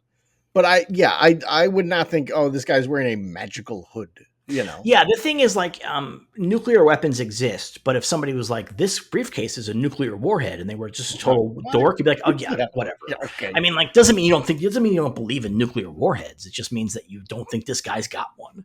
Yeah. So she uh There's a weird shot during that scene yeah, when he's talking and he's talking about his past, and the camera's panning into him, and it gets real dark. the elevated train is going by. That's the Oh, is that what it motivation. That's the was? motivation. Okay. That's purposeful because he's talking No, about I figured selling it his was soul. Yeah. purposeful, and I was like, oh, it looks like they're gonna do like a flashback thing, and then it doesn't happen. But I didn't realize it was supposed to be the elevated train. Okay. Yeah. So Xavier is waiting for her, and she gives him this brand new headphones we talked about before, and he's like, "Listen, like, first of all, I don't even know how you got this because last week you were dumpster diving, and this week you're buying really expensive headphones for me." And then he also says these are Natalie's headphones, and they make me feel close to her. And it's really interesting because this is different ways of grieving, and I say Yeah. even the mom has a different way of grieving in that, like, she didn't touch Gary's garage. She just Yeah, left it she could have sold it, right? I imagine or it's just sitting there something, empty. or run it. Yeah. You know what I mean? Like, have somebody come in to run Yeah. it or something, right? I mean, like, that seems reasonable, but she can't touch it. And that's a very common thing, by the way, in grief, is people will Yeah. just like leave a closet for years. Again in his mom's room. I could not, yes. I could not do that. I had to get stuff out of the house. Not like in a negative, like I need this to go away, but it was quite clear to me that having it around was not going to work for Yeah. me. Yeah. I actually feel like Xavier is closer to how I've been dealing with my grief, which is like I really miss Brittany all the time, but I'm also trying to focus on the good that we had, as opposed to, like, if pushing it away, never thinking about her or whatever. Like, so I Yeah. really No, identify with him.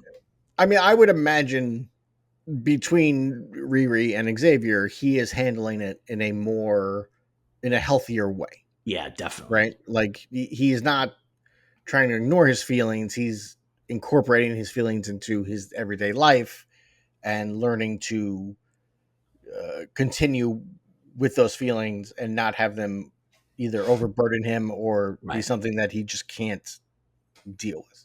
Well, that's the thing, is that Riri doesn't have a relationship with Natalie in her memory because she just pushes it away. Yeah. Xavier lives with Natalie present for him all the time, and it's sad, but it's good. And so that's like a way of dealing with it that she just can't do. Although now she's forced to because Natalie is in her life. Yeah.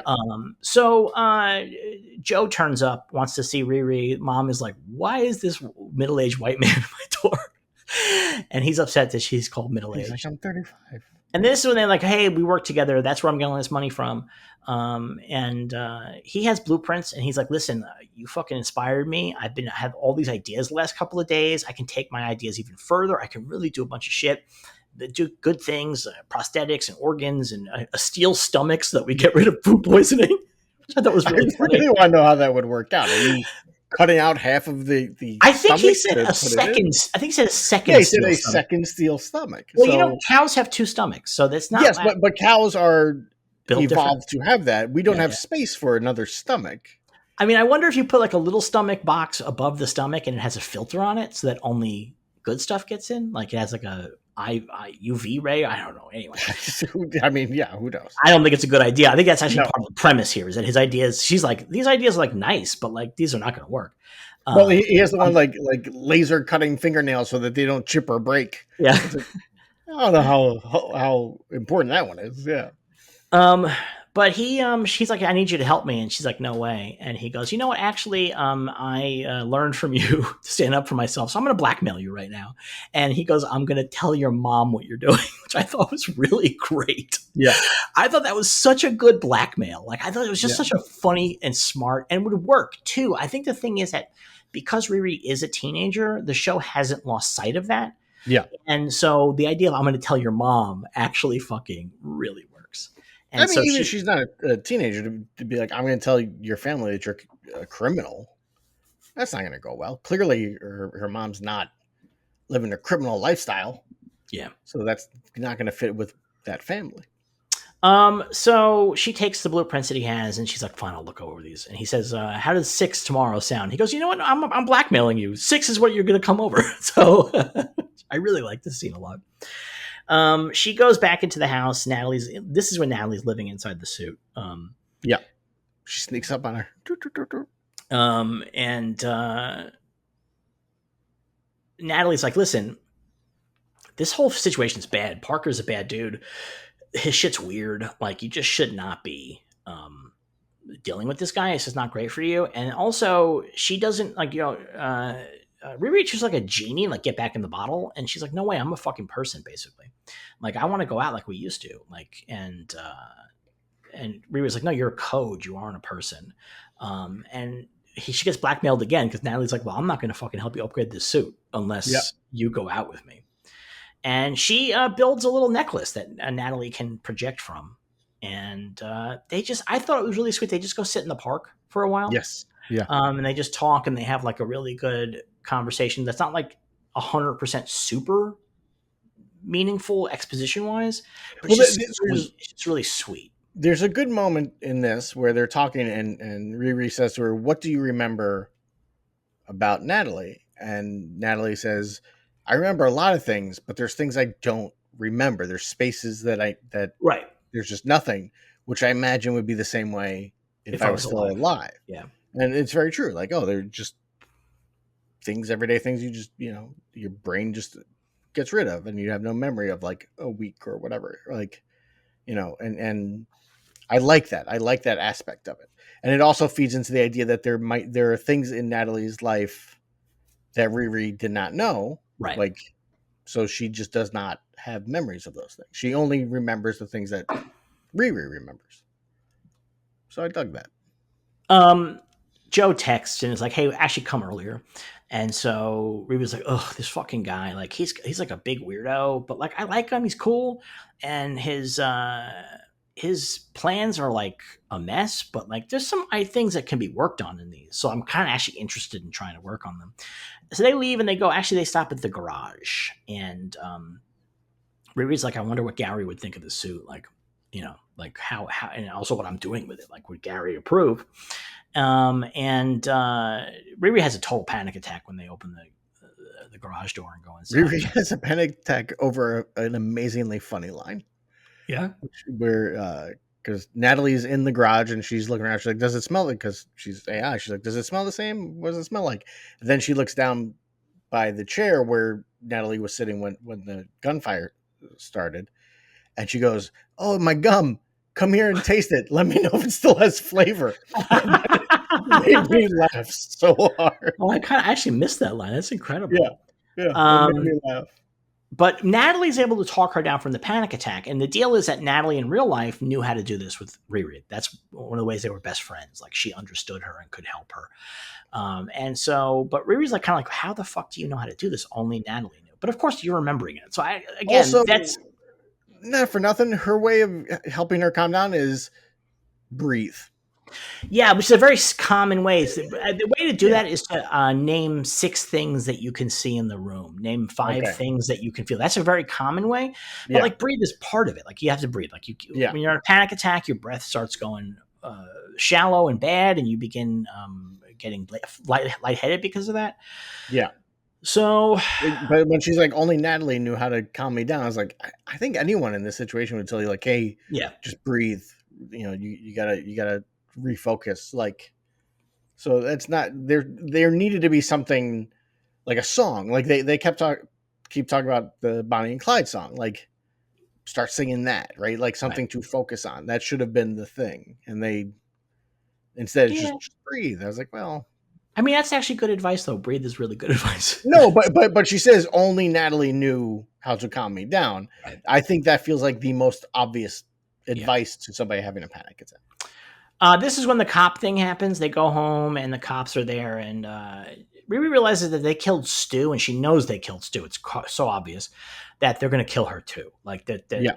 they, she has not really, for a genius, she has not really thought all of these things out. Like, it's never, she doesn't think that way. And she hadn't gamed everything out that these guys are maybe going to kill people. Maybe also maybe she believed they don't hurt people. Like, that was like a thing that the Hood sold her on. Yeah, she shouldn't. I mean, you know, especially when they're all introducing each other, and John is like, "I'm the master of Sicilian knife fighting." That might be a clue, you know. Yeah, Like, but you gotta have that. You gotta have that in the crew. That's all. I mean, like, I kind of get it. So she decides that she's gonna have to figure out what the fuck the Hood's deal is, and so she's gonna cut off a piece of the cloak that night during the heist. And the problem is she doesn't have, she can't bring the suit, so she's hard to get like a laser cutter in there. But she realizes that one of the Joe designs, which they had talked about, by the way, this was not just brought out of yeah, nowhere, is yeah. biomesh skin. And so that will cover the bionic enhancements. That's like the whole plan. She's like, would that make them invisible? And he's like, well, that would be illegal. You'd be smuggling weapons. And she goes, that's not the question I'm asking you. And the answer is yes. Like, so back at the hideout, John is like, okay, this is not a good heist, because here's the deal. There's no this guy. I looked him up. He's got nothing. I got nothing to work with here. Like, he has nothing that you can take from him or whatever. And Parker's like, says well, the worst thing about him is he takes 30-minute showers. yeah, he's a big environmentalist. Takes 30-minute showers. And Parker's like, no, we're gonna find what we need. And then we see a news report about criminals attacking high tech firms and high tech founders. And he's like, yeah, we got to do this. And John's like, this fucking Iron Girl is like making you think that you're bigger than you are, Meanwhile, Riri goes to Joe's place, and he is trying to put a computer chip inside himself, and he has cut his arm open real gnarly, like Real bad. yeah, Real bad. From like the bend to the wrist. yeah. But what's really great is that she's like trying to take something out of his arm, and he goes, ah, and she goes, are you okay? And he goes, oh yeah, I have a local anesthetic, which I think was really funny. Yeah, that was good. Just fucking with her. So she's working with him. I think there's like a real tenderness in this scene, and there's like a real intimacy in this scene. And also there's like a real disregard for the idea of giving somebody stitches. And seriously, she's just like, oh, where's the what do you call it? Peroxide. No, she's like, where's the peroxide? And he's like, oh, it's over there in the counter. It's like, you need more than peroxide. I'm sorry, that wound is way too big. Yeah, way too big. While she's getting also, the peroxide, you've been just sticking metal inside your arm. Yeah. No, while getting the peroxide, she finds this big Ziploc bag, and it's flour, but it's not actually, it's human ashes. And she's so shocked that she drops it, and ashes fly out. I like it because she goes, what is this? And he goes, my daddy. That made me laugh very hard. And he goes, oh, great. Now he's all over the place. Joe's not really upset about it. He's like, whatever. No. Me and my dad weren't very close, and he's kind of a dick. And she sees that the bag says Obadiah S. And she's like, is that Obadiah Stane? He's like, no, Obadiah's a very common name. That was good. And she's like, no, it's not. And S, it's Stane. And so he's like, fine, I'm Ezekiel Stane. I'm his son. Yeah. And we find out that the story that was this in the first Iron Man? The story they gave was that he died in a plane crash? Yes and no. Because when they're getting ready for the press conference at the end of Iron Man, Coulson says, we've put out a thing saying that Obadiah has gone on a vacation on like a single engine aircraft. Those things crash all the time. We'll have that happen later. But then Tony Stark comes out and is like, yeah, I was fighting this, Iron Man was fighting this Ironmonger thing, blah, blah, blah. Screw it. I'm Iron Man. And I always felt like after that, they just got rid of the Obadiah Stane story, because they just never tell anybody who was in the Ironmonger? No, nobody knew who was in the Ironmonger. He was just fighting some guy in a suit. Yeah. But I always felt like once he came out and said, I'm Iron Man, the whole cover story for Obadiah would be blown as well. Like, no, he can't. He can't tell them that, because that would just make all their stock drop. Like the idea that like the COO was fucking an evil guy that was building his own suit to kill the fucking CEO. That's not good for the investors. Like, you got to. I mean, the stock is already in the tank at that point because they've stopped making weapons. No, but it's not. It's good. It's like it's cataclysmic at that point. Like, it's cataclysmic. Like, you just can't do that. Well, then comes the second part of this. Why would you then tell his son, by the way, your dad was an evil maniac who tried to murder people? Well, Like, so here's the thing. I think is that the cat wants to get out of the room. I'm gonna talk loud while I do this. So the thing I think is that for Tony, um, I think he was giving Ezekiel the truth, so that it was something that he could deal with, as opposed to letting Ezekiel find out on his own in 20 years and being mad. I think that's like one of those, like, I'm just going to tell you the deal here, because like when you find out that I killed your dad, like you're going to be real fucking mad at me. But right now is a good time to tell you while it's actually happening. So that's my take on this. I don't think Tony ever spoke to Ezekiel. I mean, not on screen with the character never. No, but I'm saying like just in reference to the character of Tony Stark. I don't get the feeling like he'd be the guy who's like, I gotta go talk to this guy's son. Oh, I disagree. His whole thing is his dad died. 100%. He would 100% do it. Yeah. So how old would Ezekiel have been then if he's 35 in this? He would have been like 10 or something. Right? Yeah. Or no, he would be like maybe 15. I don't know. Anyway, he's a kid. And Ezekiel's like, I don't want to be like my dad anyway. Like, he's a bad guy. And, he's like, I don't love all this shit that you're doing, because like I have personal experience with it. I don't want to deal with this anymore. Like, I don't want to deal with your shit. Like, it's really crazy. And he's like, why did you actually do this? Like, what's the point? And she's like, Gary loved Tony Stark, and he was such a big fan. So it's like, that's like her way, it turns out, of like keeping his memory alive in her own weird way. And she's like, listen, you're not a bad guy. Like, your dad doesn't define who you are. And he finally gives her the biomesh skin. But his deal is like, listen, you cannot let this get back to me. Yeah. Whatever happens. This is why he's going to turn into a villain, by the way. So she goes to meet the crew, and they have to take off all their metal. And she goes and put it in a duffel bag. I don't know why they all brought stuff. They were told earlier not to. Yeah. And then they're like, all right, everybody in the duffel bag. Well, I guess, why is this happening? I'm going to turn this off now so that it stops bothering me. Yeah, they go to this thing. The greenhouse is like in the middle of the river, I guess. Or maybe it's in Lake Michigan. I'm not really sure where that's supposed to be. And it's like a cool looking place. It's got like a center, and it's got like 5 greenhouses coming off of it. I think it's Lake Michigan.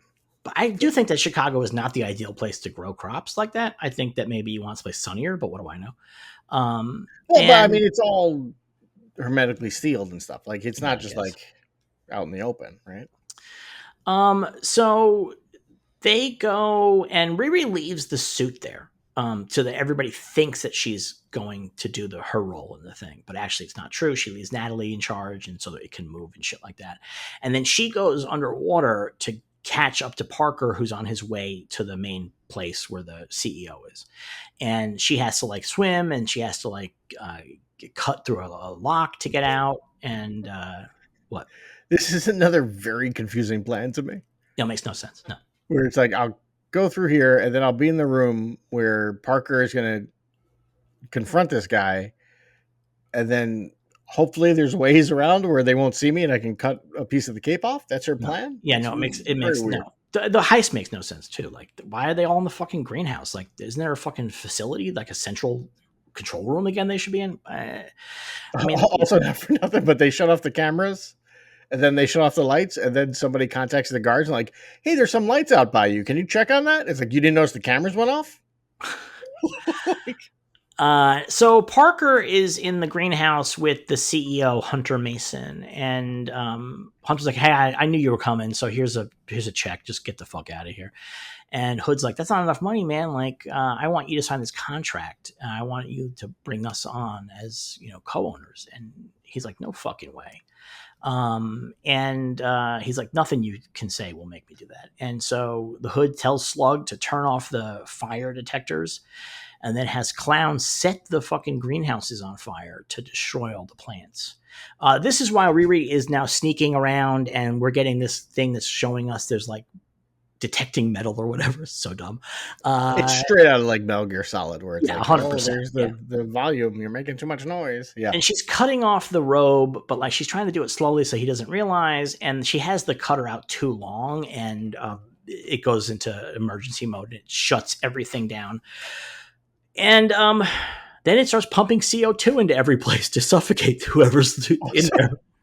not for nothing, those doors, their warning system needs to be worked on because it goes doors closing 3, 2, 1, and then just closes. So if you're in there on the other side, you're screwed. Yeah. If you're 5 feet Um, away, you're screwed. so Riri gets the piece of the hood off, and she kind of sneaks out. I think while she's there, though, is she still there when Parker kills this guy? I Yeah, right. think so. Yeah. Yeah, I think so. Yeah. Yeah, so they have a fight basically where he's disappearing and going invisible, coming back, and he basically breaks his neck or strangles him. He gets a scratch on his face, and then he waits for security to come, and then he fucks them up. Yeah. And that's actually when Riri leaves because there's so much shit going on that she can just easily sneak out. And she decides she needs to get to the suit. She has to rescue the crew because it's her fault. And so she runs into John when she gets out, and she's got the fucking hood in her hand. And he's like, "What the fuck is this?" Yeah. And also, he's not hearing from the hood. So he's like, "This is bad." And so he goes after Riri and starts attacking her. And he says to her, "Yeah, I kill Rampage. Like, you don't fucking just get out of this. Like, that's the deal. Like, we don't have loose ends." And they had this fight through she's mostly a chase through the Yeah. She's not a hand to hand kind of person. No, she's not. I actually like that a lot. There's a bit here that I really like when she's coming out of the vents, and she jumps down and she hurts her leg. Yes. I like that a lot because I'm like, oh yeah, that's not, that's a movie thing to jump from that height. Like, but like in real life, you'll probably hurt yourself. And that really reiterates that she's not the physical threat. She's little, she's young, and she doesn't know how to do this shit. So. It's funny because she did that, and I thought for sure that, like, okay, they're all going to get out of there, and then back at the base, she's going to have a limp, and one of them was going to be like, "What are you limping for? You were in your armor the whole time," and that was going to make them suspicious of her. Maybe she was doing other stuff, but nope, it was just there to. No, she's just standing there with the fucking hood in her hand. Yeah. So she's getting chased, and the hood is able to get other people out from the other houses. The suit is Natalie controlling the suit gets people. Oh, that's right. That's Natalie. You're right. I'm sorry. Yeah. And so as they're getting chased, John's like, "What the fuck's happening? I can't breathe." And she goes, "We're being suffocated, you idiot." And then this is when Natalie shows up and rescues Riri, who's like collapsed and it just like forms around her, and then takes off. And then the fucking door closes again, leaving John in there to suffocate. And so they, the rest of the crew, they have a little rowboat that they get into. And no, they have a speedboat. They show them. Is it a speedboat? Okay. Yeah. Oh, that's right. They did. Yeah. And Hood's like, "Hey, where's John? Why didn't John show up?" And it's been established that John is the person who changed his life, that him caring for him when he was a nobody made a big difference for him. And he's like, "Please just find John, rescue him." And she goes up and she uses her heat vision, like that, like all suits have, night vision maybe. And she sees him dead in there. And she's like, "Oh, he's not moving." Yeah. In the fight and the chase, the biomesh fell off. Yes. And so she goes home and realizes that the biomesh fell off and it's still back there. And we have like a little flash of somebody picking it up with like tweezers. And she knows that she has fucked up. Like she is really fucked up. I like this a lot, that she is crying. She's in a very bad place. And it made me wonder, like, is this the first time we've seen in the Marvel universe a hero kill somebody? Because she killed him. And she didn't, though, is the thing. No, she didn't. She was like half knocked out when Natalie got her and whisked her away, and then the door closed. So Riri had no role in that. No, but like 2 minutes later, they're like, "Hey, can you find him?" And she sees him. She's like, "Oh, he's not moving." She could crash through, grab him, pull him out, and they could resuscitate him. I mean, I think he was a darker color. I think he's dead. That's just the no. I think she knows that if he survives, she's screwed. I mean, maybe. Yeah, that makes sense. So, and she is breaking down. She's killed somebody. And is this the first time in Marvel where the hero has killed somebody and shows actual like remorse or pain over it? Probably. I can't think of any others. But also, she fucked over Joe because she left the biomesh behind. That was his whole Yep. fucking deal, was don't implicate me in this shit. And things are real bad. She's like, we are fucked, and I fucked everything up. And then we cut to Parker going back to the hideout and starts yelling to the heavens. Why? What is this? Your big fucking plan to kill John? Like, what's going on here? I thought we had a deal. And then we see dead John. Very creepy, dead John. Like Very gasping. fucking. Yeah, it's Yeah. really fucked up. It is like super fucked up. And it's clear, by the way, John's in hell, right? Like, hey, John's in hell. Yeah. 100%. Yeah. Yeah, it's great. But then he sees John suffocating, and then he sees Riri's suit. And that's where we end our 3 is that what the shadow was? Yeah, that was the suit. Yeah. Oh. Yeah. Okay. What'd you think of these? I thought it was Mephisto's shadow. No, it's the suit. Okay. What'd you think of these 3 episodes? I think at this moment, I would say the show is borderline aggressively fine. That would be my stance. I think you're right that if they weren't smashing 3 episodes into 1 week, I think if they let them play out, it would probably play better. But I don't find the story overall exciting. The characters are well done, but the overall story is kind of, it feels very like run of the mill. Like there's nothing new. And again, this is 3 episodes of, so we've only seen a third. We'll see where it goes. You only seen half, actually. You've seen half. Oh, that's right. It's 6 episodes, isn't it? Yeah. I keep thinking it's 9. All right, so we've seen half of it. It just doesn't feel like there's anything all that new going on, at this point. We'll see what happens. The team feels very generic, and I wish that they did a little more with them, a little something more with them. Like you had said, like, if the costumes, I think that would have been fun. That would have been something different. Yeah. The hood just looks real stupid, and I think you're making a big stretch when you're like, oh, he's supposed to look stupid because nobody respects him. I don't think that's the case. I think he just looks stupid. I think it's a bad outfit. I think it does not work. I think that you could make him look better because he's just like wearing street clothes, and like in the comics he's wearing technically street clothes, but it's like gangster street clothes. Yeah, they just have him like in regular clothes. I think that honestly is purposeful. I mean, maybe, but it looks dumb, and it just does. Like they should have been like, hey, this does not work. I think also part of it is that, like, again, we believe that there's going to be a big bad revealed. And so having him seem like the big bad at first and being like, this guy's lame. And then all of a sudden the real big bad shows up. You're like, oh, okay, this is actually. Yeah, but you could also do, oh man, this guy's a badass. Oh, he's not even the badass. Like just having him be lame for 3 hours. That's too much time to be lame. I just disagree because I think that the whole premise of like wanting to be more. And again, like, what are you willing to do to get where you want to go? Because the whole thing is about selling your soul. And so that's why the main premise, I think, doesn't feel stock to me. I think that the idea of what will you do to get what you want. I mean, there's an entire series of Klondike bar commercials based around that concept. So it's an ancient philosophical concept. I mean, nobody's going to invent new philosophy for a TV show. I'm making a joke. I know you are. But I think the thing is that within that concept, I think the really smart thing too is that she wants to build the suit for her. That this is not one of those things where like, oh, do what you need to do because you need to build the suit to save the world.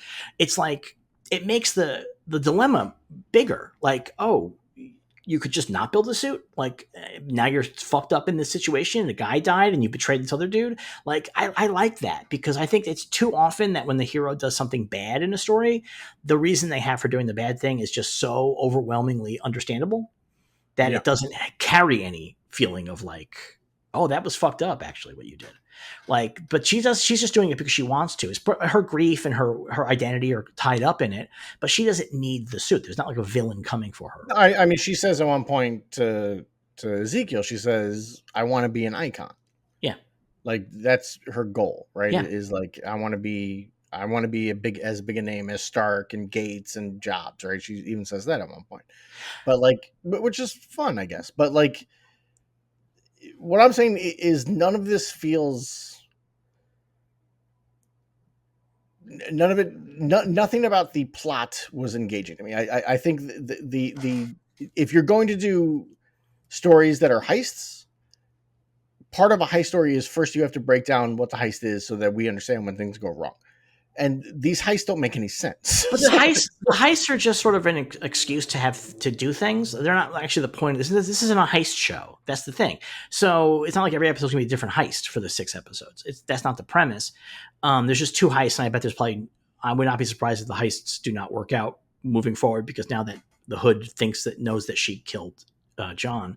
But I think the thing is that what I like about it a lot is that it really is. Now I'm a white guy, right? So take everything I have to say with a grain of salt. But it feels like a really classic getting out of the hood story, which is like, how do you want to get out of the hood? Like, you're going to be a basketball player, you're going to be a criminal, or you're going to become something that's maybe even more important than that. Because in that environment, people are often only given the 2 chances, like basketball guy, rapper, or criminal. Those are the, I guess rapper and criminal go hand in hand sometimes. But like, also breakdancer, according to all the dancing movies. Yes. So I think that kind of story with a superhero in it, I think is really cool. I like that kind of story. I like that story of like, what will you do to get out of this situation? And what choices will you make? I mean, that's against Faust, it's like, what will you want to do something? What will you sacrifice to do it? So we've always talked about this on the show, is that I don't mind spoilers as much because I know the hero is going to win in the end. The question is, how will the hero win, and what will they sacrifice? What will they sacrifice? This is very on the nose now because her soul's at risk. And I think it's really cool because that's also nothing like that in the Marvel universe so far. Like, that premise that her eternal soul, like, she's up against like potentially the fucking devil of the Marvel universe. Like, that's really cool too. So I don't know. I found this really compelling because I like the characters and I like that story. That how do you get out of this? Out of the hood? Like, what are the choices that you make to get out? I kind of really love it. I think part of that is damaged by the fact that she was out. She was in MIT. She was, but she got kicked out, so she's back. But you know what I mean? But what I'm saying is, she got kicked out by her own actions. Yeah, and then she goes back home, and is just essentially doing the same lesson again. Oh, I'm going to do what I want. Oh, what I want to do. Oh, she learned no lesson from MIT. Yes. She learned no lesson at all, and that's important. Also, I think to begin the idea that she's willing to do morally ambiguous things. Because, like, honestly, like, selling people essays, like, it's not the fucking, you don't go to hell. Well, she also creates that guy like some kind of shield, like force field thing. I don't know what that was. But like, so the deal is that like we need to establish that she's willing to play by her own rules, so that when we get here, we don't go, wait, why the fuck is she suddenly making a deal with this magic hood guy? Like, I think that it allows it to make more sense. Also, I think the other thing is that, like, you're a comic book reader, man. Like, you know that when a new team comes on a book, they will change the status quo to tell the story they want to change, and that's what's happening here. The new team came on the book, and they're like, well, we don't want to tell a story with her at MIT. We got to get her out of MIT. We got to put her in a place where we can build her back up from. And that's just what's happening here. That's just standard long form storytelling in this genre specifically. So I think it's, that's how every single new creative team comes on a book. No, for sure. But this is issue 1. This is not this is not a continuing storybook. But that's what makes it even worse, is that the team comes on and wants to launch her own comic, but she had only appeared in somebody else's book a bunch of times, and they don't like the status quo from that. Like, we like this character, but that status quo just doesn't allow us to tell the kind of stories we want to tell, so we're going to have to take her out of that status quo. In a comic, that would often just happen off screen. Like, oh yeah, I left MIT, I got kicked out or whatever. Like, here we actually see it dramatized at least. But I think it's very common. I think you're stretching boundaries here. I don't think I do not buy your the hood is supposed to look goofy answer. I think his whole thing is selling himself to these people, and as part of that, he would dress himself in a specific way. I think he just looks goofy. I think they just did a bad design on him. But that's clearly not true, because John is the enforcer of the group, and when John starts fighting Clown, Parker shows up and goes, stop fighting. Like, this is okay. Don't worry about it. He is not being the menacing badass guy. That's but you don't need to. I'm not saying he's not menacing. I'm saying he looks like a goofball. He can look cool and still not be menacing, and still have that aspect of, hey, we're a family here. What we do is together. And then John's the asshole who keeps people in check.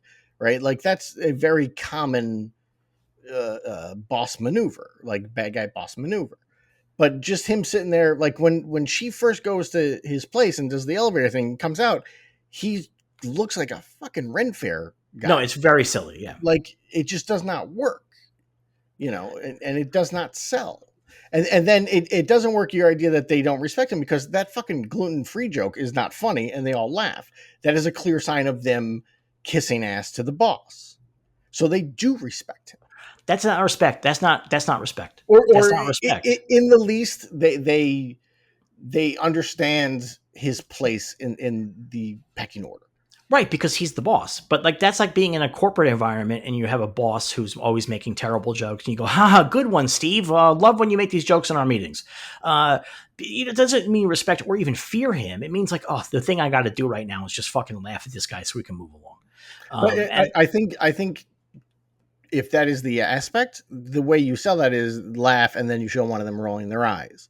Like they also, don't do that. maybe they thought the joke was funny. That's the other thing. No, it's Also, not. it's not funny, but that's fine. But this would not be the first time in media where somebody on a show tells a joke that kills that is actually Sure. not funny. Very Like, true. Very and true. that's just the deal.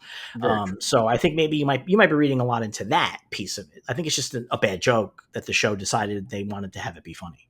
To give the sense, because when she comes in, you need to have the sense of this like together group who's like each other and they spar friendly and they laugh. Like that's part of what brings Riri in, is that these seem Yeah. like decent people. So, I think if they were like either like clearly placating him or in fear of him or whatever, I think that wouldn't work. So we need to feel like Riri is not making the world's dumbest decision, even though it is the world's dumbest decision. And we do know it is the dumbest decision. But we have to not feel like it in the moment. You don't want to have that thing where a character makes a decision, you go, oh, Jesus Christ, why the fuck did you just do that? Like, you want to have the energy that at least makes it make some kind of But sense. again, as I said, I did get that feeling because I feel like the second she saw the hood, she should have been like, "You look like a fucking doofus. I'm not working with this shit."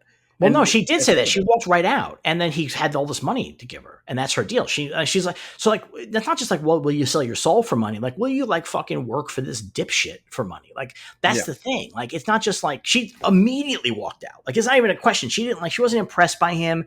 The whole thing was stupid and fucked up. She didn't like how it all That's true. worked. That's true. She immediately walks out, and then he's like, here's my fucking big thing full of money, like to show you, like this is not just a bunch of dipshits hanging around, booby trapping elevators. Like there's actual money here, and I'm gonna actually give some of it to you right now as Yeah. a All signing. right. That's fair. So I think that's why I think part of the deal is that he is supposed to be kind of like silly.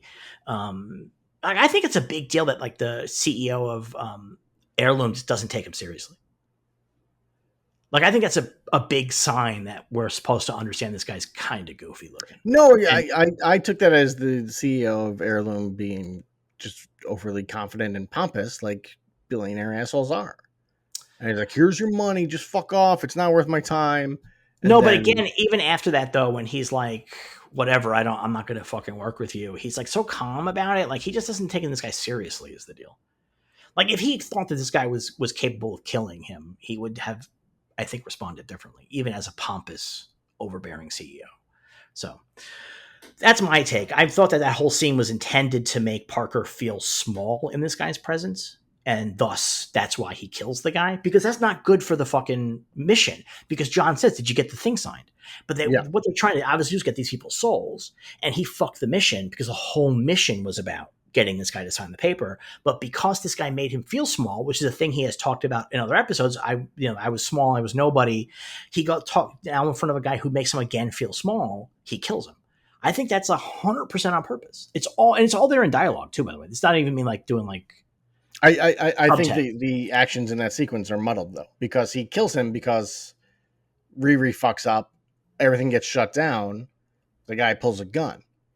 Like if it was just a guy belittling him and then he kills him, I think it fits into the small thing. He can turn invisible and control bullets. So like there's a lot of different ways to get out of that situation. He controls bullets in that scene. He does that to kill the security guards, but previously he had let the security guard live in the first heist, and then now he was killing the security guards. And I think that even though the thing went off, I think that being able to turn invisible and direct, like he could go invisible, jump off the platform, fire his guns in the air, and still take out this guy's knees. He has no you know guns. what I mean? He has no guns. Doesn't he have the guns? Doesn't he shoot these guys? He takes that guy's gun. He takes the CEO's gun And after he then kills him it turns, and then he because uses magic. it's a plastic gun because you can't have any Uh, metal. Remember, okay. they make that very clear that all the guards and stuff have plastic guns. Okay. They But covered again, that. that's Yeah, like a thing you can also do when you're invisible. You could do that. Like the deal here is he's supposed to get this guy to sign, and he doesn't do it because of how this makes him feel. I don't feel that's that muddled. I think that he should not have killed the guy. Like he no, needed. I agree. You should not have killed the guy, but I think when the alarms go off, everyone's locked in. They're being choked to death. He reaches a point of anger that if the push is that he's feeling small, that should happen first. He should kill him, which leads to Riri screwing up, which leads to everything going off. I Because don't now know. it seems more like he's like, well, this is not going to work. You're killing my team. I'm going to take you out, as opposed to you've angered me. You pushed my button. I'm going to take you out. I And see. I still yeah, disagree because I think that the premise here that this guy's like, fuck, I guess your friends are going to die. That's all part of making him feel small because he feels like he's a big heist guy. And then this guy's like, I'm not afraid of you. And also, I'm killing all your friends. That's like part of it. That's part of his response is that, like a measured response. If John were in this situation, a measured response would be to figure out how to get this guy to shut off the system and to sign the thing. And that probably would be torture or something like that. Like that's, I'm not saying that he would like be arguing with him. He would probably start cutting off fingers and shit. yeah, But like he would not fucking slice this guy's throat, which is exactly what he goes right to choking him to death. And so that's why I think that's all piece of it because he's also showing, the Hood is like really proud of these heists they're pulling off and that they're like kind of clean and stuff like that. And now this one's a mess and this guy's kind of lording it over him in the moment. Like, oh, well, what are you going to do? That I think that's all piece of it. So that's my thing. disagree. And then he goes home and he's mad at Mephisto because he also feels small because he feels like he's been betrayed by the big guy.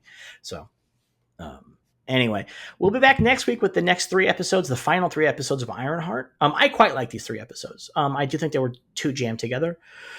And I like elements. I like a lot of the elements, but I just feel like the story is a little flat. I quite like the story. I quite like the characters. I quite like the structure. I thought that it was really well done. I think it also maintains a real superhero quality to it. She's in the suit every episode. Yeah, there's a lot of suit, a lot more than I thought there would be. It's really present. There's science fiction shit very present. Like it's not just like her hanging out, like waiting around to use the suit in the finale. And then also the magic stuff's really present too. I think all the genre elements are like right there. And that's the thing I have been sort of annoyed by some of the Marvel stuff where they're kind of like not quite doing that. They wait till the end or whatever. But this I feel like is like really coming out the gate with the genre in a big way, a way that I really like. And so. But we'll talk about the next 3. We'll see if this improves for Derek next week. Until then, may you be happy, may you be healthy, may you be safe, may you be well. But most of all, may you remain a true believer.